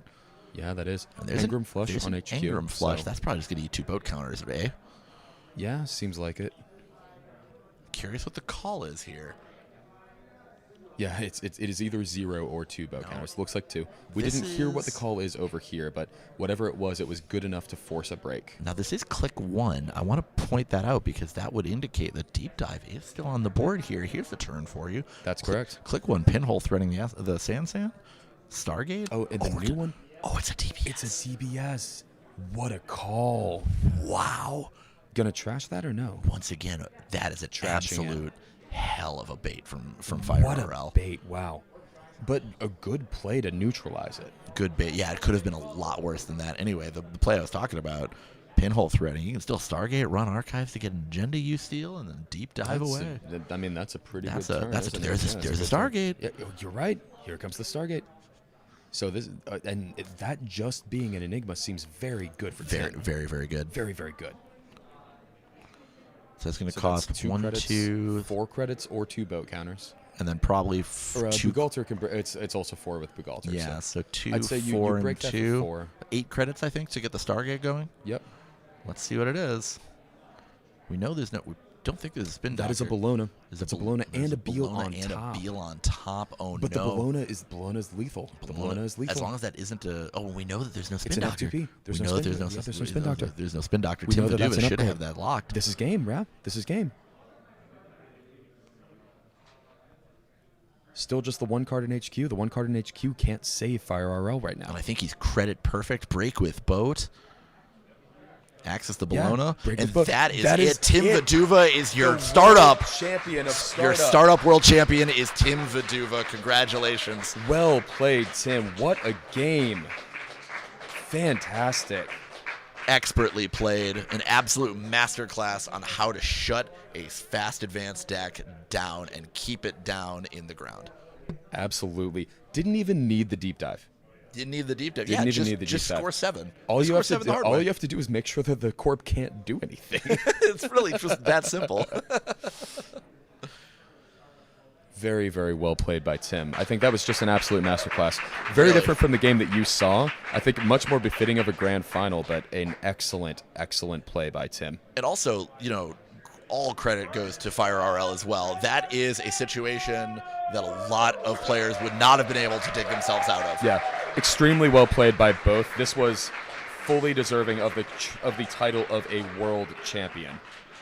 Tim Viduva, first ever Startup World Champion. Fire RL, first ever World's runner-up in Startup. Amazing work by both of them. And let's see if any of them can make the run back next year at the Startup World Indeed. Championship. Congratulations to both. Do you know if we're going to be getting an interview with Tim Viduva, or is Do you want to go over and talk to Tim? Yeah, let's. We'll go on a quick break. We'll figure that out. We'll come back go on a quick and break. say it either we way. will. Yeah, we will either come back on and say thank you for joining us and we're done, or we will come back on and we will be joined by Tim Viduva.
it looks like we will have Tim Viduva on. It's going to be about 2 minutes, and we will be joined by Tim Viduva. We'll have a very quick. We are constrained at the moment by the audio guys are going to come and break down the entire tent and audio setup in, I think, about 15. So we're going to have a very quick interview with Tim in about 2 minutes.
And I am joined by the Netrunner Startup World Champion, Tim Viduva. Tim, how are you feeling?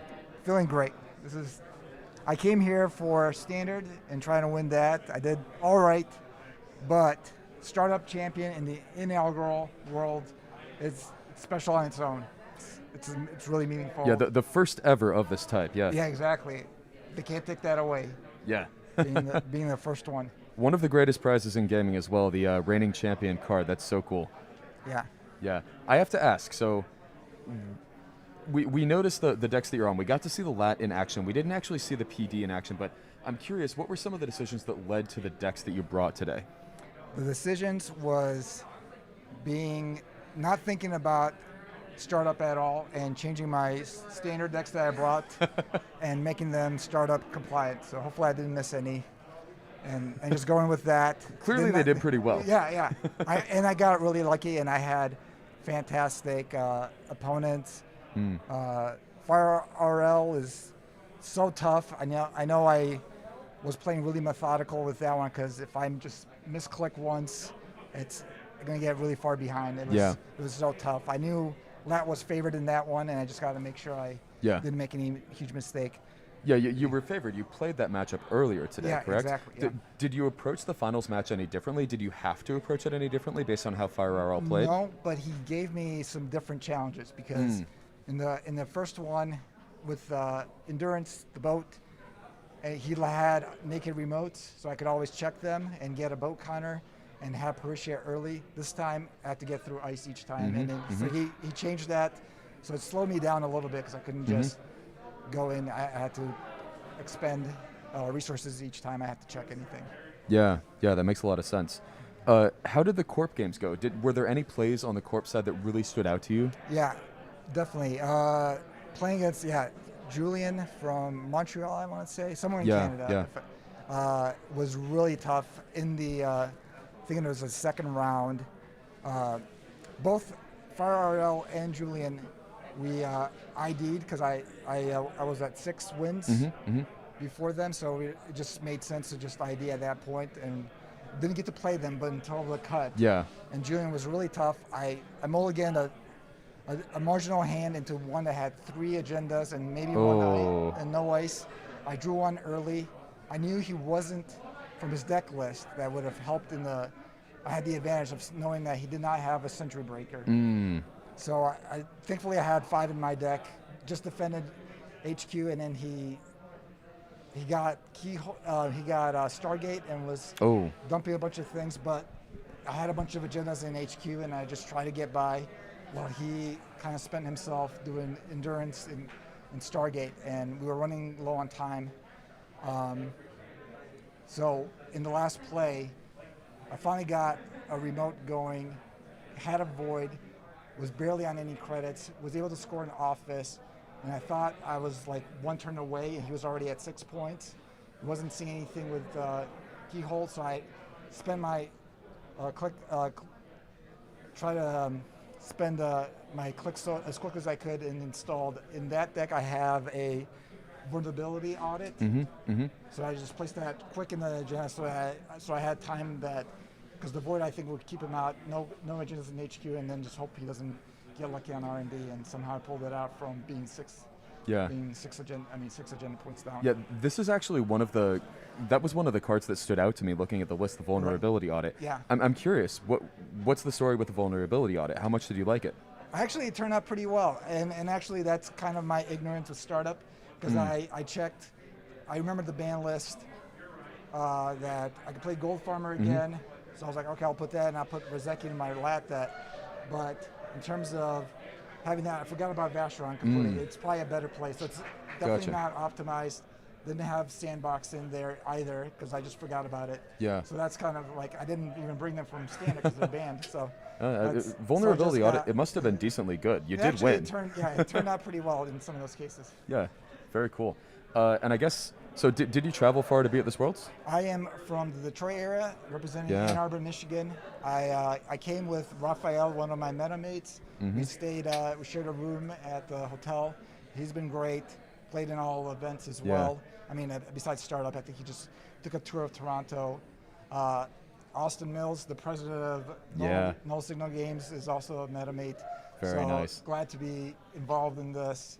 But yeah, just a 5-hour drive. It's gonna be a long night driving back home tonight. But yeah, so I guess I'm gonna ask you, make a pitch to the audience. You drove 5 hours to be here. Why should someone else do the same who hasn't come to something like a World Championship of Netrunner before? I mean, if you ever talk to everyone online, you finally get to put a face to everyone, and everyone is super nice. great competitors, just enjoyable. So it's if you like Netrunner and you like kind people, this is a place to be. Absolutely, and really I agree with interesting you. games. So I'm really glad for that. Absolutely. Well, congratulations again, Tim. We unfortunately have to wrap up the stream very quickly. I think the team that is breaking down the tent and the streaming setup is here. I just want to say before we go, congratulations again on your World Championship of Netrunner and Startup. Can I say one? Absolutely. Shout out? Duh. Shout-outs. Yeah. Please give shout-outs. First and above all, I want to thank my wife, Ashley, who is watching our 3 kids, Silas, Mordecai, and Caleb. They're 8, 6, and 4, so I got to have the weekend, so she's amazing. I'm really happy to be here and honoring her in some way, even though I know they had a blast this weekend too, and then itinerant protesters, asked for some tips there. They helped me out for the standard part. So great there, and everyone from my meta in the Detroit area. Craig got sick at the last second. He was going to be our 3rd in the car, but Austin and Raphael and AJ came all up. So it's been fun. Thank you, and obviously Jamie for running the head. I'm a volunteer on the rules team, so he's my superior or lead there. So they did a great job. Sorry, All good. missaid their pronouns. So All good. and thank you for taking the time and doing the commentating. Appreciate Absolutely. it. Yeah. Thank you for joining us, and congrats again. Yep. Thanks. Yeah.